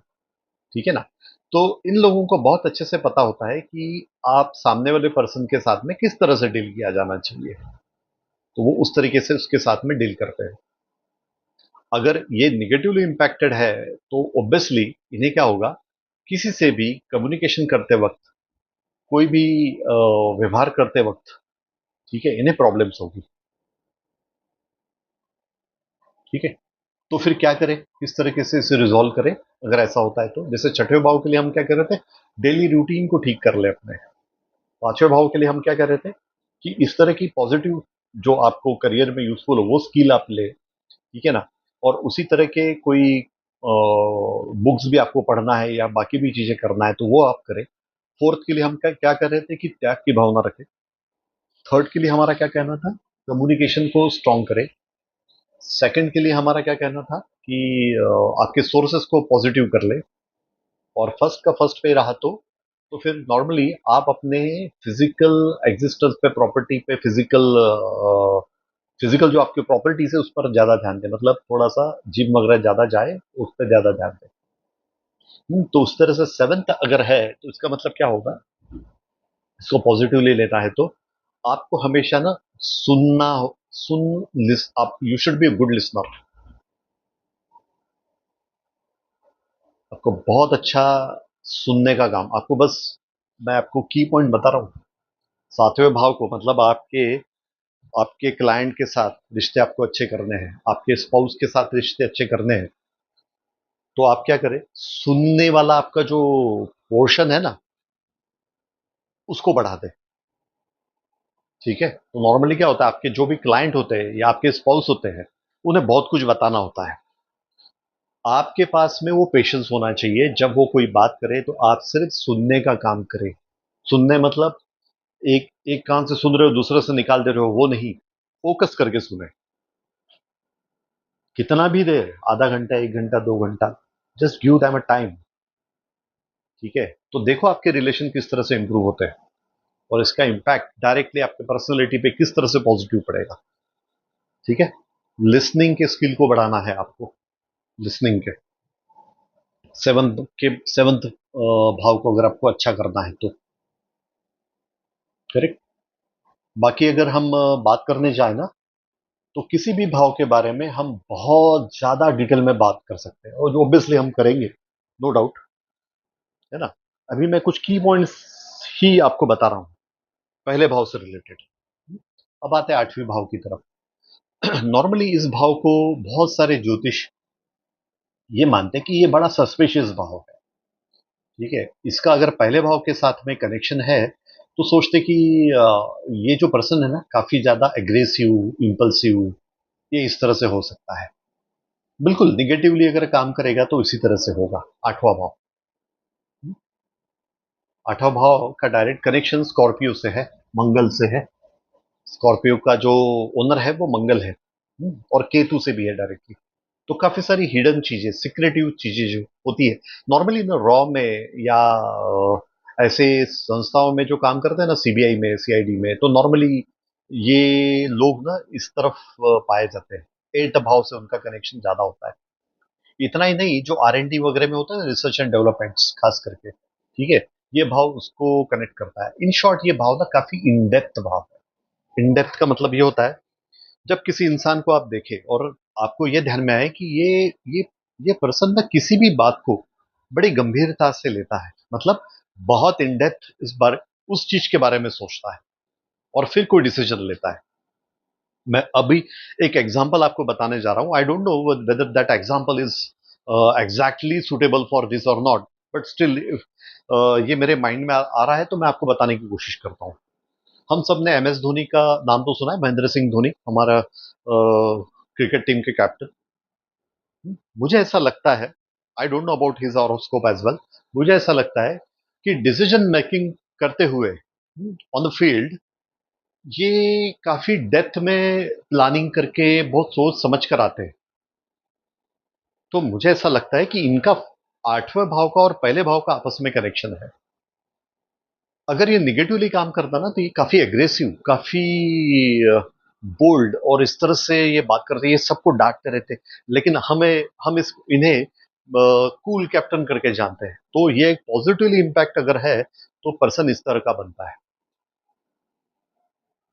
अब अगर कोई पर्सन आपके पास में आता है और आपको ध्यान में आता है कि ये इस पर्सन का प्रॉब्लम शायद इस बात से है कि ये किसी भी बात पे अचानक से चिढ़ जाता है। गुस्सा करने लगता है, ठीक है। और किसी भी बात को ये डेप्थ तक नहीं सोचता है, बस इमिडिएटली कोई ना कोई बात करना शुरू कर देता है बिना पूरी किसी की बात सुने समझे, सोचे समझे। अगर आपको ये रियलाइज होता है तो आपको क्या करना होगा, इसको आठवें भाव से रिलेटेड काम करने के लिए इंकरेज करना पड़ेगा। आठवें भाव से काम करने का मतलब क्या होता है, इसकी हिडन स्किल को बाहर निकालना होगा। वो कैसे होगा, R&D करने के लिए कहना होगा। मतलब आपको उसे रोक कर ये बताने की कोशिश करनी पड़ेगी कि भाई जरा डीप में सोचो आप थोड़ा किसी भी चीज को लेके, ठीक है ना। तब आपको ध्यान में आएगा कि ये किस तरह से काम करता है। ये ऑल ऑफ अ सडन, ये लोग ऐसे भी होते हैं ना, ये all of a sudden change भी हो जाएंगे अगर आप इन्हें ठीक से कन्विंस कर पाए अपनी बात, तो ये चेंज भी हो जाएंगे, ड्रामेटिकली चेंज हो जाएंगे। ये इमीडिएट चेंज का भी भाव है। हाँ, ये आपके ससुराल का भी भाव होता है नॉर्मली। देखो ये कहाँ से अपोजिट है, सेकंड भाव से एकदम अपोजिट। जैसे मैंने कहा था ना पहले, सेकंड से एकदम अपोजिट भाव। कौन सा भाव, आठवां भाव। पहले से अपोजिट कौन सा भाव था, सातवां भाव, करेक्ट। तो ये बैलेंस करेगा, मतलब सेकंड भाव के लिए हम लोग क्या कर रहे थे, आपके सोर्सेस को हम ठीक करें।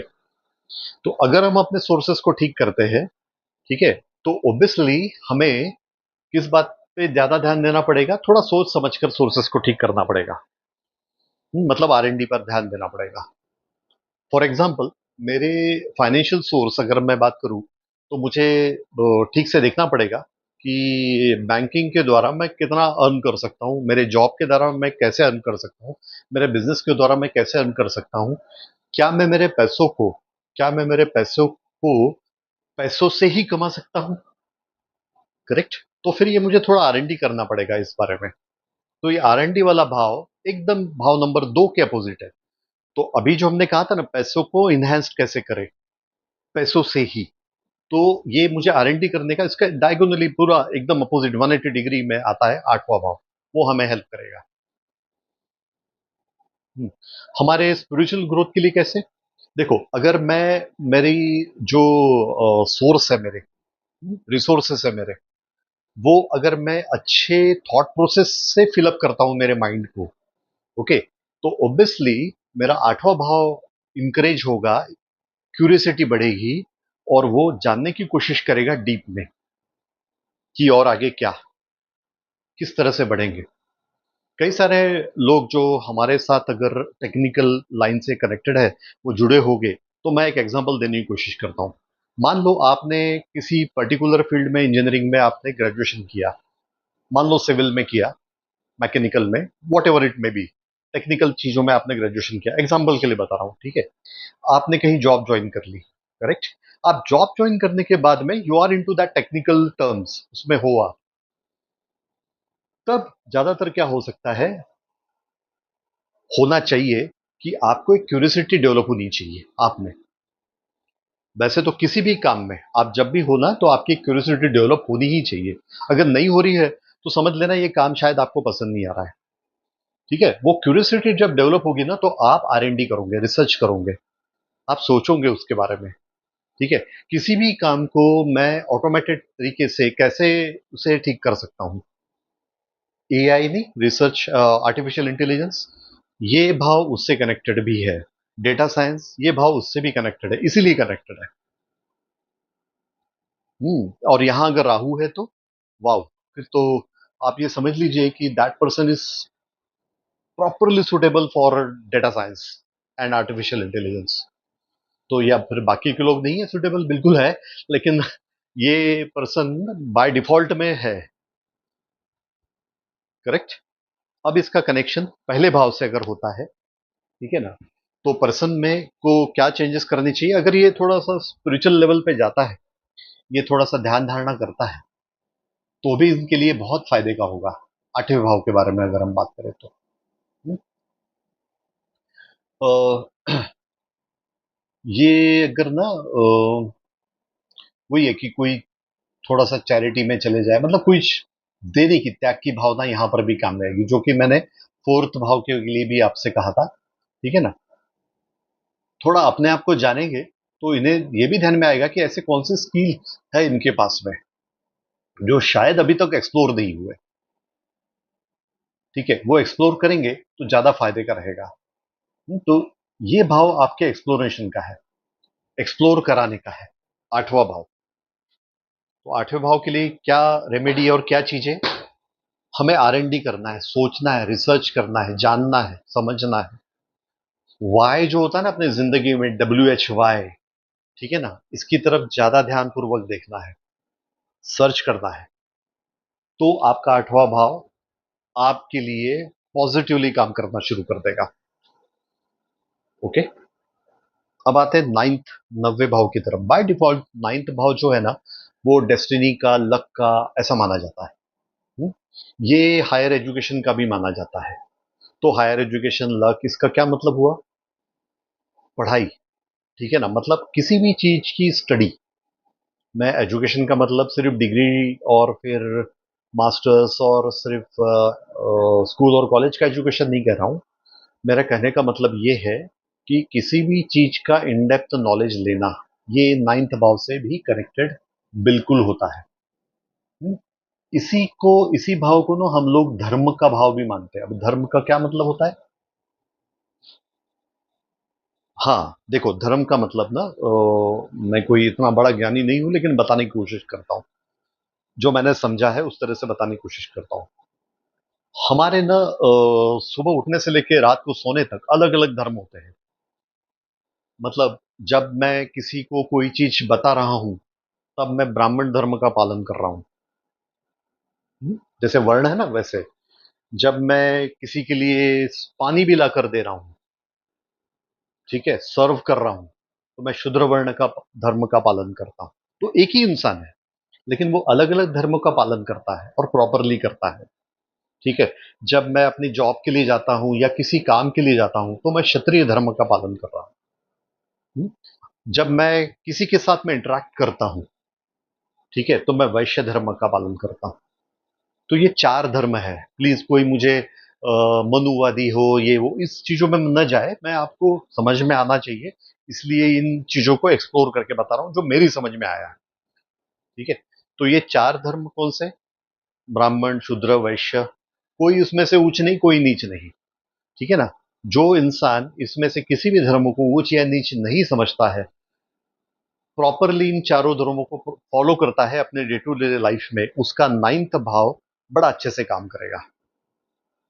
नाइन्थ भाव के अपोजिट में कौन सा भाव आता है? तीसरा भाव आता है। अगर आप देखो तो तीसरा भाव किस चीज का है? इंटेलिजेंस का है। तीसरा भाव किस चीज का है? कर्मों का भी है। तीसरा भाव और किस चीज का है? आपके लाइफ में आने वाले ऑब्स्टेकल्स का भी है। तीसरा भाव किस चीज का है? आपकी क्यूरियोसिटी का भी है। तो जिस चीजों की आप पे क्यूरियोसिटी जागेगी, ठीक है ना, आप उसी से रिलेटेड सोचोगे। तो फिर भाग्य क्या होगा? ये भाग्य का भी भाव है नाइन्थ, धर्म और भाग्य जिसको हम कहेंगे। तो भाग्य भी आपका उसी तरीके से आपको सपोर्ट करने के लिए सामने में आएगा। राइट? तो बैलेंसिंग के लिए मुझे नाइन्थ एंड थ्री, इनको बैलेंस करना पड़ेगा हमेशा। जैसे कि फर्स्ट एंड सेवंथ को, सेकंड एंड एट को, and third and now ninth को। ठीक है, फोर्थ एंड टेंथ भी आएगा आगे में, six and fifth and eleventh भी आएगा, सिक्स एंड ट्वेल्थ आएगा। हाँ, एक एक करके आएंगे। करेक्ट? राइट। इसको पिता का भी भाव माना जाता है। अभी पिता का भाव का क्या मतलब होता है? पिता तुल्य जो व्यक्ति होते हैं, मतलब ऐसे पर्सन्स होते हैं हमारी जिंदगी में कई बार, जो हमें गाइड करते हैं, हमारे गुरु। राइट? सिर्फ एग्जैक्टली हमारे पिता ही नहीं, तो आपके गुरु वो माने जाते हैं। एंसिस्टर्स का भी भाव माना जाता है। एंसिस्टर मतलब हमारे पूर्वज। ठीक है ना? हमारे पूर्वज का क्या मतलब होता है? इसका मतलब होता है कि उन्होंने जो भी चीजें हमें सिखाई है, किन्हें उन्होंने हिस्ट्री से, हमने कोई ना कोई चीज सीखनी चाहिए। हमारे हिस्ट्री से, हिस्ट्री होती ही इसी के लिए कि हम कोई चीज सीखे। इसी को इन डेप्थ लर्निंग का भाव इसलिए कहा जाता है, क्योंकि हम जब चीजों को सीखे हमारे पेरेंट्स से, हमारे पूर्वजों से, ठीक है, और उस चीज को प्रॉपरली एनालाइज करें, ये भाव इतना ज्यादा इंपॉर्टेंट है। इसलिए इसीलिए इसे भाग्य का भाव भी कहा जाता है। कि अगर आप इन चीजों को समझ समझ पाए ठीक से, जैसे कि मैंने अभी चार वर्णों के बारे में, इन शॉर्ट चार धर्मों के बारे में जो अभी अभी बात कही, कि एक ही पर्सन में ये चारों धर्म होते हैं। हम लोग बेकार में आपस में शायद लड़ते रहते हैं। राइट? कि ये कौन से कास्ट से है और क्या क्या। वैसे आपकी जानकारी के लिए बता दूं, ये कास्ट सिस्टम ना अपने यहाँ पे अंग्रेजों ने लाया हुआ था उनके कन्वीनियंस के लिए। अगर हम देखें तो हमने ये चार वर्ण माने डिफाइन किए हुए थे, वो इसलिए नहीं थे कि हम शूद्रों को कम समझे या ब्राह्मणों को ग्रेट समझे और किसी को ऊंचा या नीचा दिखाने के लिए। वो बात नहीं थी। एक्चुअल जो है उसका मतलब जो मैं भी आपको बता रहा था वही है। बट फाइन, मैं किसी कंट्रोवर्सीज में नहीं जाना चाहता हूँ, तो हम इसको थोड़ा सा साइकोलॉजिकली देखते हैं, एस्ट्रोलॉजिकली देखते हैं। तो देखो, जैसी जिस तरीके से हम हमारा ब्रेन ना, ये चारों पार्ट में, चारों वर्णों में मैं डिवाइड कर देता हूँ ब्रेन को। ठीक है ना? क्षत्रिय धर्म का क्या क्या मतलब हुआ? जब हम किसी भी काम के लिए बाहर जाते हैं, काम करते हैं, ठीक है, तो उसे हम क्षत्रिय धर्म का नाम देते हैं। ठीक है? एज बिकॉज ये नाइन्थ भाव जो है वो आपका धर्मों से रिलेटेड है, इसलिए हम लोग थोड़ा इसको इस चीज से डिफाइन कर रहे हैं। करेक्ट। अब अगर मैं डे टू डे लाइफ, मेरी एक्टिविटी में, मेरी जो भी एक्टिविटीज मैं कर रहा हूं, तो जब मैं ये प्रॉपरली करता हूं तो मेरा शूद्र वर्ण, मेरा धर्म, वो मैं प्रॉपरली हैंडल कर रहा हूं। वैश्य मतलब मैं कम्युनिकेशन का जो भी मेरा धर्म है वो मैं प्रॉपरली निभाता हूं। मैं प्रॉपर कम्युनिकेशन कर रहा हूं, किसी से बहस नहीं, मैं सबसे मिलजुल कर बात करने की कोशिश करता हूं। राइट। क्षत्रिय का एक और धर्म भी आता है, प्रोटेक्शन का। ठीक है। फिर आता है ब्राह्मण वाला वर्ण। तो इसका मतलब क्या हुआ कि जब मैं किसी को ज्ञान दे रहा हूं किसी भी चीज का, तो वो मैं ब्राह्मण धर्म का फॉलो कर रहा हूं उस समय पे। उस समय पर जब मैं ज्ञान ले रहा हूं किसी से, तो एट दैट टाइम वो पर्सन ब्राह्मण धर्म का फॉलो कर रहा है। और मैं क्या बना हूं उस समय पे? मैं विद्यार्थी हूं। मैं सीख रहा हूं उनसे। और मैं सीख कर इन चारों वर्णों में से कहां इसे अप्लाई करना है वो मैं एनालाइज करके सोचूंगा, और मैं अकॉर्डिंगली अप्लाई करूंगा। तो ये नाइन्थ भाव मुझे उसी उसी बात के लिए इनकरेज करता है। करेक्ट। इसलिए इसे पिता का भी भाव माना गया है। हम्म? पिता नॉर्मली क्या होते हैं? हमारे सबसे बड़े गाइड, हमारे सबसे बड़े दोस्त माने जाते हैं, माने जाना चाहिए इनफैक्ट। है ना? पिता से बड़ा कोई अच्छा दोस्त नहीं होता, ट्रस्ट मी फ्रेंड्स। ओके। या फिर पिता तुल्य कोई व्यक्ति हो गया ना आपकी जिंदगी में, आप उनके साथ में रिलेशन जो है ना, वो दोस्ती का करें। जैसे ना ये बोला जाता है क्या कि आप गॉड गॉड फेयरिंग पर्सन मत बनिए, गॉड लविंग पर्सन बनिए।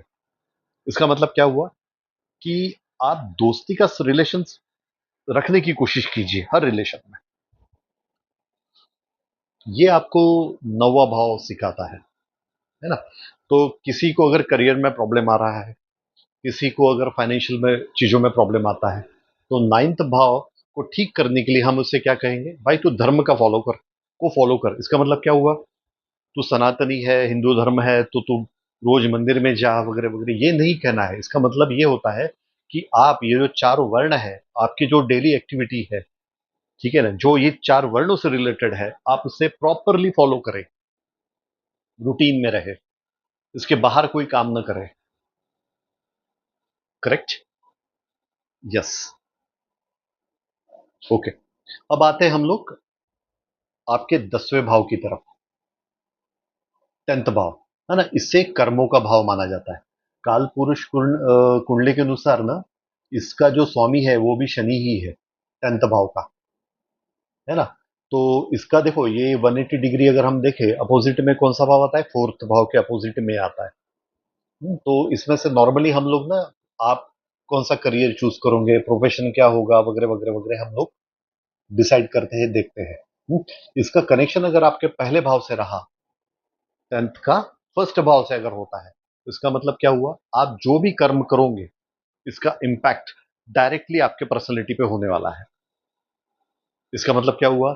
मैंने आज अगर कोई अच्छे कर्म किए, तो मेरी पर्सनैलिटी ना एक एक अच्छे वेव्स पास करेंगी, गुड वेव्स पास करेंगी। अगर बुरे कर्म किए होंगे, तो डेफिनेटली उल्टा इफेक्ट आना शुरू हो जाएगा। फिर हम कहेंगे कि कोई तो प्लैनेट मेरा बड़ा खराब एक्ट कर रहा है, फिर कहीं तो मुझे प्रॉब्लम हो रही है। हाँ, वहां अगर राहु है तो केतु है, तो ये मैंने पहले भी कहा था, ये छाया ग्रह है और ये आपको खराब करने के लिए नहीं बैठे हैं। देखो, उसका स्वामी खुद शनि महाराज है, कर्मों के। 10th भाव का मतलब कर्म होता है। करेक्ट। उसके स्वामी कौन है? शनि महाराज, जिससे बहुत ज्यादा हम लोग डरते हैं। कर्म से क्या डरना, कर्म सीखो, अगर नहीं करना आता है तो स्किल्स को बढ़ाओ, पांचवें भाव को बढ़ाओ, माइंड को बढ़ाओ, आपके लॉन्ग टर्म के लर्निंग को बढ़ाओ, धर्म को पहचानो। ये पूरा एक एस्ट्रोलॉजिकल 12 भावों का साइकिल हमें क्या समझाता है कि लाइफ को हम कैसे जिए, यही तो समझाता है। कैसे जीते हैं हम लोग लाइफ को, अपने माइंड में जो थॉट्स डेवलप होते हैं उसी के अनुसार हम जीने की कोशिश करते हैं, बराबर।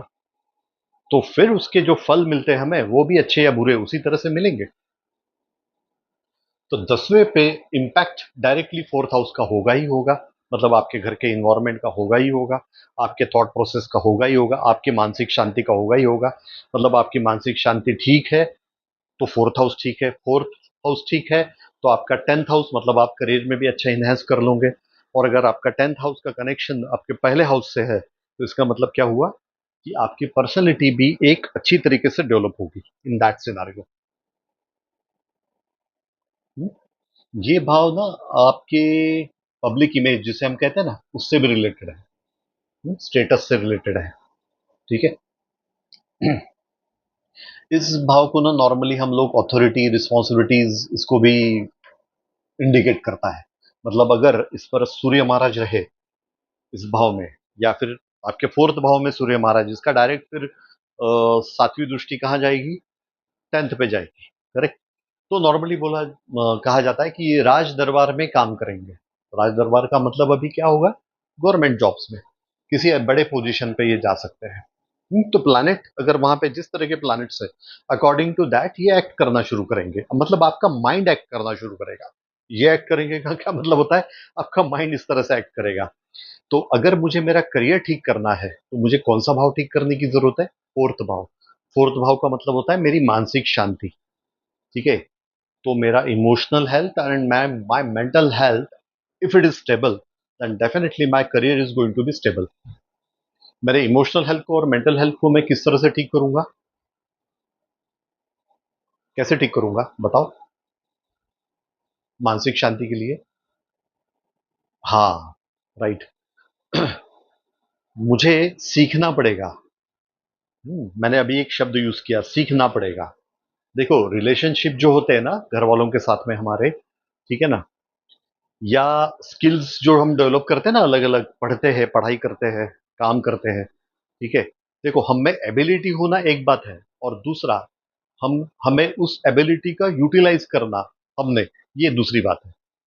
फॉर एग्जाम्पल ना, कोई एक अच्छा एक पर्सन है जिसका आवाज बहुत अच्छा है, ठीक है, तो वो अच्छा गाना गा सकता है, लेकिन उसके लिए उसे क्या करना पड़ेगा, उससे वो आर्ट है, वो सीखना ही होगा। तो उसी तरह से हमें इस हमारे लाइफ में ना चीजें सीखनी होगी। हमें हमारे अंदर के टैलेंट को पहचानना होगा। पहचानने के बाद में ये नहीं कि हम सिर्फ बैठे रहें, ठीक है ना। किसी में अगर कम्युनिकेशन का टैलेंट है, किसी में एडमिनिस्ट्रेशन का टैलेंट है, किसी में सिंगिंग का टैलेंट है, किसी में डांसिंग का टैलेंट है, करेक्ट। बहुत सारे प्रोफेशंस है, बहुत सारे टैलेंट हो सकते हैं। तो इस टैलेंट को हम में कौन सा है वो हम कैसे जानेंगे, किस तरीके से जानेंगे। तो ये 10th भाव में कौन सा ग्रह बैठा है, कौन सा प्लैनेट बैठा है, और 10th भाव में आपकी राशि कौन सी आती है, और इस राशि का स्वामी कहाँ बैठा है, और आपका मून कहाँ है, ये सारे एस्पेक्ट्स हमें जानने होंगे अगर आपको कंफ्यूजन है आपके करियर के बारे में तो। और इसके अलावा भी दशा और बाकी चीजें भी कैलकुलेट करनी होगी। तो किसी एक सिंगल लाइन से आप कभी नहीं बता सकते कि 10th भाव में मंगल है मतलब ये टेक्निकली ये आदमी बहुत अच्छा काम कर लेगा। ऐसा नहीं, ऐसा मत कहे, ठीक है, प्लीज ऐसा मत करे। या फिर यहां पर अगर राहु बैठा है तो इसका करियर तो अब तो पता नहीं क्या हो जाए, या केतु बैठा है तो पता नहीं ये 10 बार अपना करियर चेंज करे, बोलते हैं ऐसे लोग। होता है ऐसा कि वहां पे अगर केतु है, ठीक है ना, तो इसका किसी भी काम में, एक काम में मन नहीं लगेगा, ये हमेशा अपने करियर को बदलते रहता है, ऐसा बोला जाता है। जो बात सच भी है, झूठ नहीं है। नेगेटिव केतु का बात कर रहे हैं ये लोग। यही केतु अगर पॉजिटिव हो जाए तो फिर ये क्या करेगा, ये क्रिएटिविटी डेवलप कर लेगा अपने उस प्रोफेशन में। मतलब एक ही बात को अलग अलग तरीके से कैसे करे, ये बता देगा दुनिया को, अगर पॉजिटिवली केतु एक्ट करे तो। और ये कब होगा, जब वो इन चीजों को समझेगा तब, ठीक है ना। क्योंकि क्या होगा, केतु अगर वहां है 10th भाव में, तो डेफिनेटली उसका मन ना हमेशा थोड़े थोड़े देर के बाद में, थोड़े थोड़े दिनों के बाद में क्या होगा, वो जो भी एक्टिविटी करियर में होगा, जिस भी प्रोफेशन में जो होगा, जॉब में होगा, जहां पे भी जो भी एक्टिविटी वो करता होगा ना, थोड़े दिनों के बाद में ना उससे वो बोर हो जाएगा। आपने ऐसे कई लोग देखे होंगे, है ना, कि जो कहते हैं कि अब बोर हो गया। तो बोर हो गया मतलब क्या, वो रूटीन काम से बोर हुआ है या अपने काम से ही बोर हो गया है, वो भी जानना होगा पहले। अगर वो अपने काम से ही बोर हो गया है तो इसका मतलब काम में ना कोई क्रिएटिविटी डेवलप नहीं कर पा रहा है। काम काम में शायद अनवांटेड चीजें वो ज्यादा कर रहा है। तो केतु के हेल्प से ना आप अनवांटेड चीजों को बड़े शार्पली कट आउट कर सकते हो। कई बार होता है, मैं अगर सिविल इंजीनियर हूँ, मैं एक्चुअली सिविल इंजीनियर नहीं हूँ, मैंने इंजीनियरिंग केमिकल में किया हुआ है, ठीक है ना, और फिर कंप्यूटर्स में भी किया हुआ है। ओके। तो अगर कोई पर्सन सिविल इंजीनियर है और वो जॉब ज्वाइन करता है, और जॉब ज्वाइन करने के बाद में उसे सेल्स का काम करना पड़ रहा है, और उसे शायद वो काम शायद पसंद नहीं है, करेक्ट। तो क्या होने वाला है, थोड़े दिनों के बाद में ना पॉसिबली वो बोर हो जाएगा। वो बोले सोचेगा कि मैं अब जॉब बदल देता हूँ। एक्चुअल तो सिविल इंजीनियरिंग का काम तो मुझे करने को यहाँ पे मिल ही नहीं रहा है, ठीक है। और वहां केतु है, तो केतु तो उससे इंकरेज करेगा कि काम को बदल दे। मेरा ऐसा कहना है, अगर वहां केतु है तो वो क्या करे, शार्प थोड़ा सा उस चीज को ना शेप दे, क्रॉप करे। मतलब कैसे, अगर वो सेल्स का काम कर रहा है, वो सिविल इंजीनियरिंग का कंपनी है, तो डेफिनेटली आई एम श्योर कि ये कोई बिस्किट या कोई डेली रिटेल की चीजें तो सेल करने का काम नहीं करते होंगे। ये तो प्रॉपर्टी से रिलेटेड ही सेल करने का कुछ काम करते होंगे। तो उस काम को अपने सिविल इंजीनियरिंग के साथ में एज अ स्किल करके ले, आगे चल के इसे इस बात का फायदा हो सकता है। क्योंकि if you are civil engineer, तो आपको घर कैसे बनाने हैं, बिल्डिंग्स कैसे बनानी है, ठीक है ना, वो पता है, राइट। लेकिन उसे सेल करना आपको नहीं आता है, तो चलो ये एक और स्किल आपको सीखने को मिल रहा है, ऐसा सोचे, ठीक है। तो आपके कोर काम के साथ में लिंकअप करना सीखे, तब ये आपको 10th हाउस जो है आपका, आपके लिए पॉजिटिवली काम करेगा। उसका कनेक्शन अगर पहले भाव से है, तो फिर तो आपने ये जरूर करना चाहिए जो मैंने अभी आपसे कहा, ठीक है ना। उसी तरह से किसी ने एमबीए किया हुआ है, उसे सेल्स का काम दिया गया है, ठीक है, वो भी लिंकअप हो सकता है। अगर कोई एमबीबीएस है और उसे सेल्स का काम दिया, बिल्कुल लिंकअप, हर काम एक दूसरे से कनेक्टेड होते ही है। बस आपको वो कनेक्शन ना जोड़ते आना चाहिए, ठीक है। और थोड़ा पेशेंस भी रखे, क्योंकि इसका स्वामी कौन है, शनि। किसका स्वामी, ये 10th हाउस का काल पुरुष के अनुसार, कुंडली के अनुसार इसको स्वामी शनि है। वो आपको क्या सिखाता है, आपके करियर में बहुत सबसे ज्यादा कोई चीज अगर जरूरी है तो वो क्या है, पेशेंस। आप थोड़ा पेशेंस रखें। बहुत बार ऐसे होगा कि आपने जो प्रोफेशन लिया है, आपको उसी में जॉब मिला है, लेकिन वहां जाने के बाद में आपका आपके बॉस के साथ में शायद कुछ बराबर से ट्यून अप नहीं हो रहा है, या फिर आपको काम शायद टेक्निकली, या फिर जो भी काम है शायद आपकी स्किल कहीं कम पड़ रही है, और फिर आपका मन ये करे कि नहीं ये छोड़ देता हूं, मैं शायद इस काम के लिए ठीक हुई नहीं। तब क्या करें, तब पेशेंस रखे, और पेशेंस रख के उस काम को सीखे। हाँ, कोई क्लासेस वगैरह ज्वाइन कर सकते हो। There are multiple ways. आज के ज़माने में तो आपके पास में मल्टीपल वेज अवेलेबल है सीखने के। आपको तो ट्रैवल शायद इतना ज़्यादा करना नहीं पड़े, ऑनलाइन आप बहुत सारी चीज़ें सीख सकते हो, ठीक है। तो करियर को ठीक करने के लिए मेरा एडवाइस ये है कि आप पिन पॉइंट करें, और आपके स्किल को इन्हांस करें, और पेशेंस रखें। तो ये 10th हाउस आपका मजबूती से काम करेगा, राइट। ओके। अब आते हैं 11th हाउस की तरफ। ये हाउस ना डिजायर का हाउस माना जाता है। अकॉर्डिंग टू केपी एस्ट्रोलॉजी सबसे डेंजरस हाउस माना जाता है इस चीज को, क्योंकि आपके मन में उठने वाली डिजायर जो होती है ना, चाहत, जुनून, वो यहां से डेवलप होता है। हम्म, हो सकता है कि ना वो आप फाइनेंस को लेके बहुत ज्यादा आपके मन में डिजायर है, जब मैं करोड़पति बनूं, मैं मिलीनियर बन जाऊं, मैं ये हो जाऊं, मैं वो हो जाऊं। ये भाव वो भाव है। इसको पॉजिटिवली ले तो ये इंसान को एम्बिशियस बनाता है। देखो, किसी भी चीज में ओवर होना वो तो अपने आप में गलत है, और इसका कनेक्शन अगर मेरा पहले हाउस से है तो करेक्ट। तो आपके पर्सनैलिटी पे एम्बिशियस होने और नहीं होने का पॉजिटिव और निगेटिव इंपैक्ट आपको डायरेक्टली दिखाई देगा। ये भाव आपके सराउंडिंग का भी है। सराउंडिंग मतलब आपका जो फ्रेंड सर्कल होता है ना, उससे रिलेटेड भी है ये भाव, 11th भाव। ठीक है। अगर वो फ्रेंड सर्कल आपका ठीक नहीं है, यकीन मानिए आपके पर्सनैलिटी पे उसका इम्पैक्ट बड़ा बुरा होने वाला है। मैंने ऐसे कई सारे एग्जाम्पल देखे कि पर्सन बड़ा टैलेंटेड है लेकिन संगत अच्छी नहीं है। संगत नहीं अच्छी नहीं होने की वजह से उसने अपना बहुत सारा टाइम वेस्ट कर डाला है। कहां पर? उनके साथ में। इससे वजह से क्या हुआ कि उसके डिजायर्स तो कंप्लीट हुए ही नहीं है, उसके बेसिक चीजों के लिए भी इश्यूज हो चुके हैं, है ना। तो इसलिए आपका सोशल नेटवर्क आप बहुत सोच समझ के कीजिए। ठीक है, क्योंकि इसका डायरेक्ट इम्पैक्ट आपके पर्सनैलिटी पे पड़ने वाला है। ये फाइनेंशियल गेन सक्सेस इसका भी है, आपकी इनकम, आपकी करियर से रिलेटेड, सोशल नेटवर्क से रिलेटेड है। इसका कनेक्शन अगर आप देखें ना, 11th और किसका कनेक्शन किया था हमने बैलेंस के लिए? पांचवें भाव से। पांचवा भाव किस चीज का था? स्किल्स का। हम्म, आपको आप देखना सराउंडिंग का, देखो कैसे असर पड़ता है। आप अगर कोई चीज सीखने के लिए जाते हो, आपके फ्रेंड्स लोग हैं, वो शायद आपको ये भी कहे, अरे क्या अभी सीख सीख के क्या करोगे, इतना इतने दिन तो इंजीनियरिंग में आपने समय डाला, अब ये भी चीज सीख रहे हो, कब तक सीखते रहोगे? ठीक है, ये ऐसे अगर आपके सराउंडिंग में लोग हैं तो ये आपके पांचवें भाव को खराब करेंगे। अल्टीमेटली ये आपके 11th भाव को भी खराब कर डालेंगे। तो आपको करना क्या है? स्ट्रेट फॉरवर्डली बताऊं, ऐसे लोगों से दूरियां बना लो। सच में, बिल्कुल दूरियां बना लो। और ऐसे लोगों के पास आ जाओ जो हमेशा कुछ न कुछ अच्छा सीखने के का जिनका मन करता है, वो नए नए स्किल्स को सीखते हैं, डेवलप करते हैं अपने आप को। ऐसे लोगों के सराउंडिंग में चले जाओ। ठीक है ना, चलेगा। यह है 11th भाव। ओके। अब आते हैं सबसे इंटरेस्टिंग भाव की तरफ, वन ऑफ द इंटरेस्टिंग, सबसे तो नहीं कहूंगा। 12th भाव, 12वां भाव। ठीक है ना।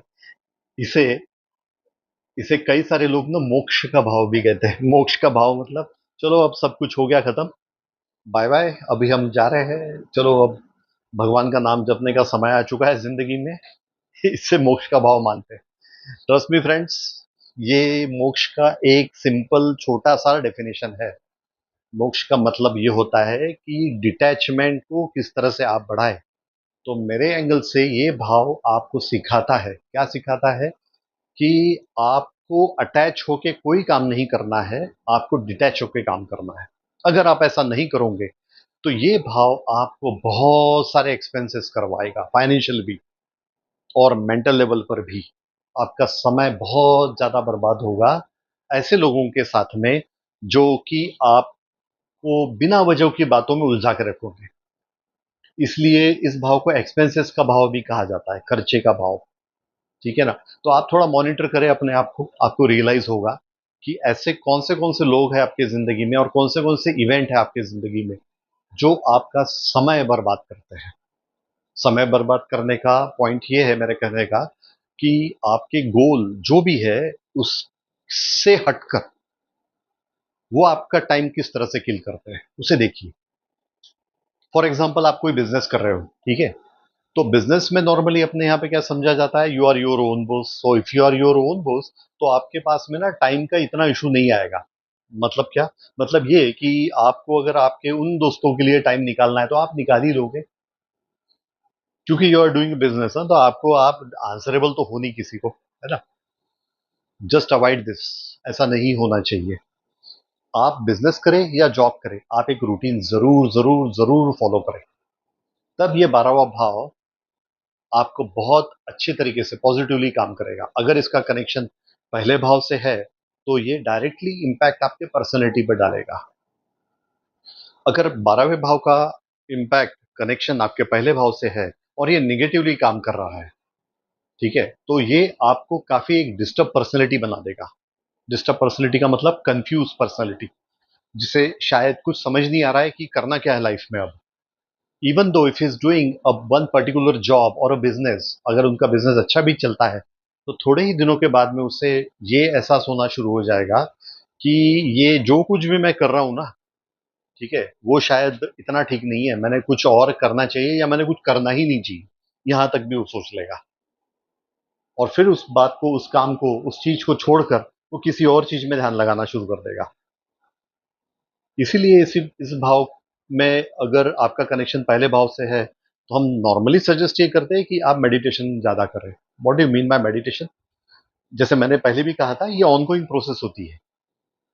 आप जरूर जरूर किसी सोच समझ कर किसी पर्सन को अपना गुरु बना लीजिए। ये बहुत जरूरी है 12वें भाव के लिए। इससे अच्छा और कोई भाव नहीं। आपको इमेंस अगर हैप्पीनेस चाहिए जिंदगी में तो इससे अच्छा और कोई भाव नहीं।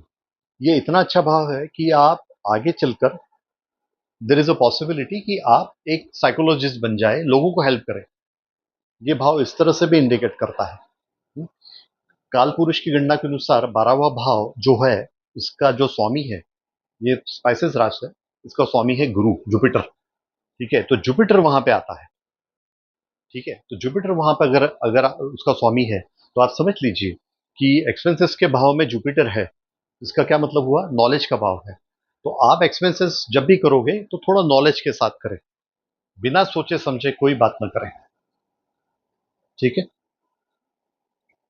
तो इस तरह से ये 12 भाव हुए। ठीक है, और 12 भाव का एक बेसिक इंफॉर्मेशन हमने लिया है अभी तक।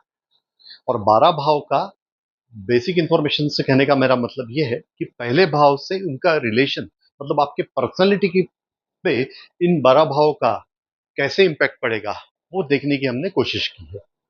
उसी तरह से हम सेकंड भाव की तरफ देखेंगे और इसी तरह से 12 भाव की तरफ देखेंगे, वन बाय वन करके। उसके बाद हम हर एक प्लैनेट की तरफ देखेंगे, डिटेल में जाएंगे थोड़ा, so that you have that all kind of information कि ये किस तरह से इनका वर्किंग है, भावों का, राशियों का और प्लैनेट्स का। वंस यू नो कि ये किस तरह से इनके इनका वर्किंग है, इनका प्रॉपर्टी है, बाद में इनका कॉम्बिनेशन से हम बराबर पता कर पाएंगे, एनालिसिस कर पाएंगे किसी के चार्ट को भी देखकर कि इन्होंने क्या करना चाहिए अब लाइफ में आगे और आगे। राइट? Okay friends.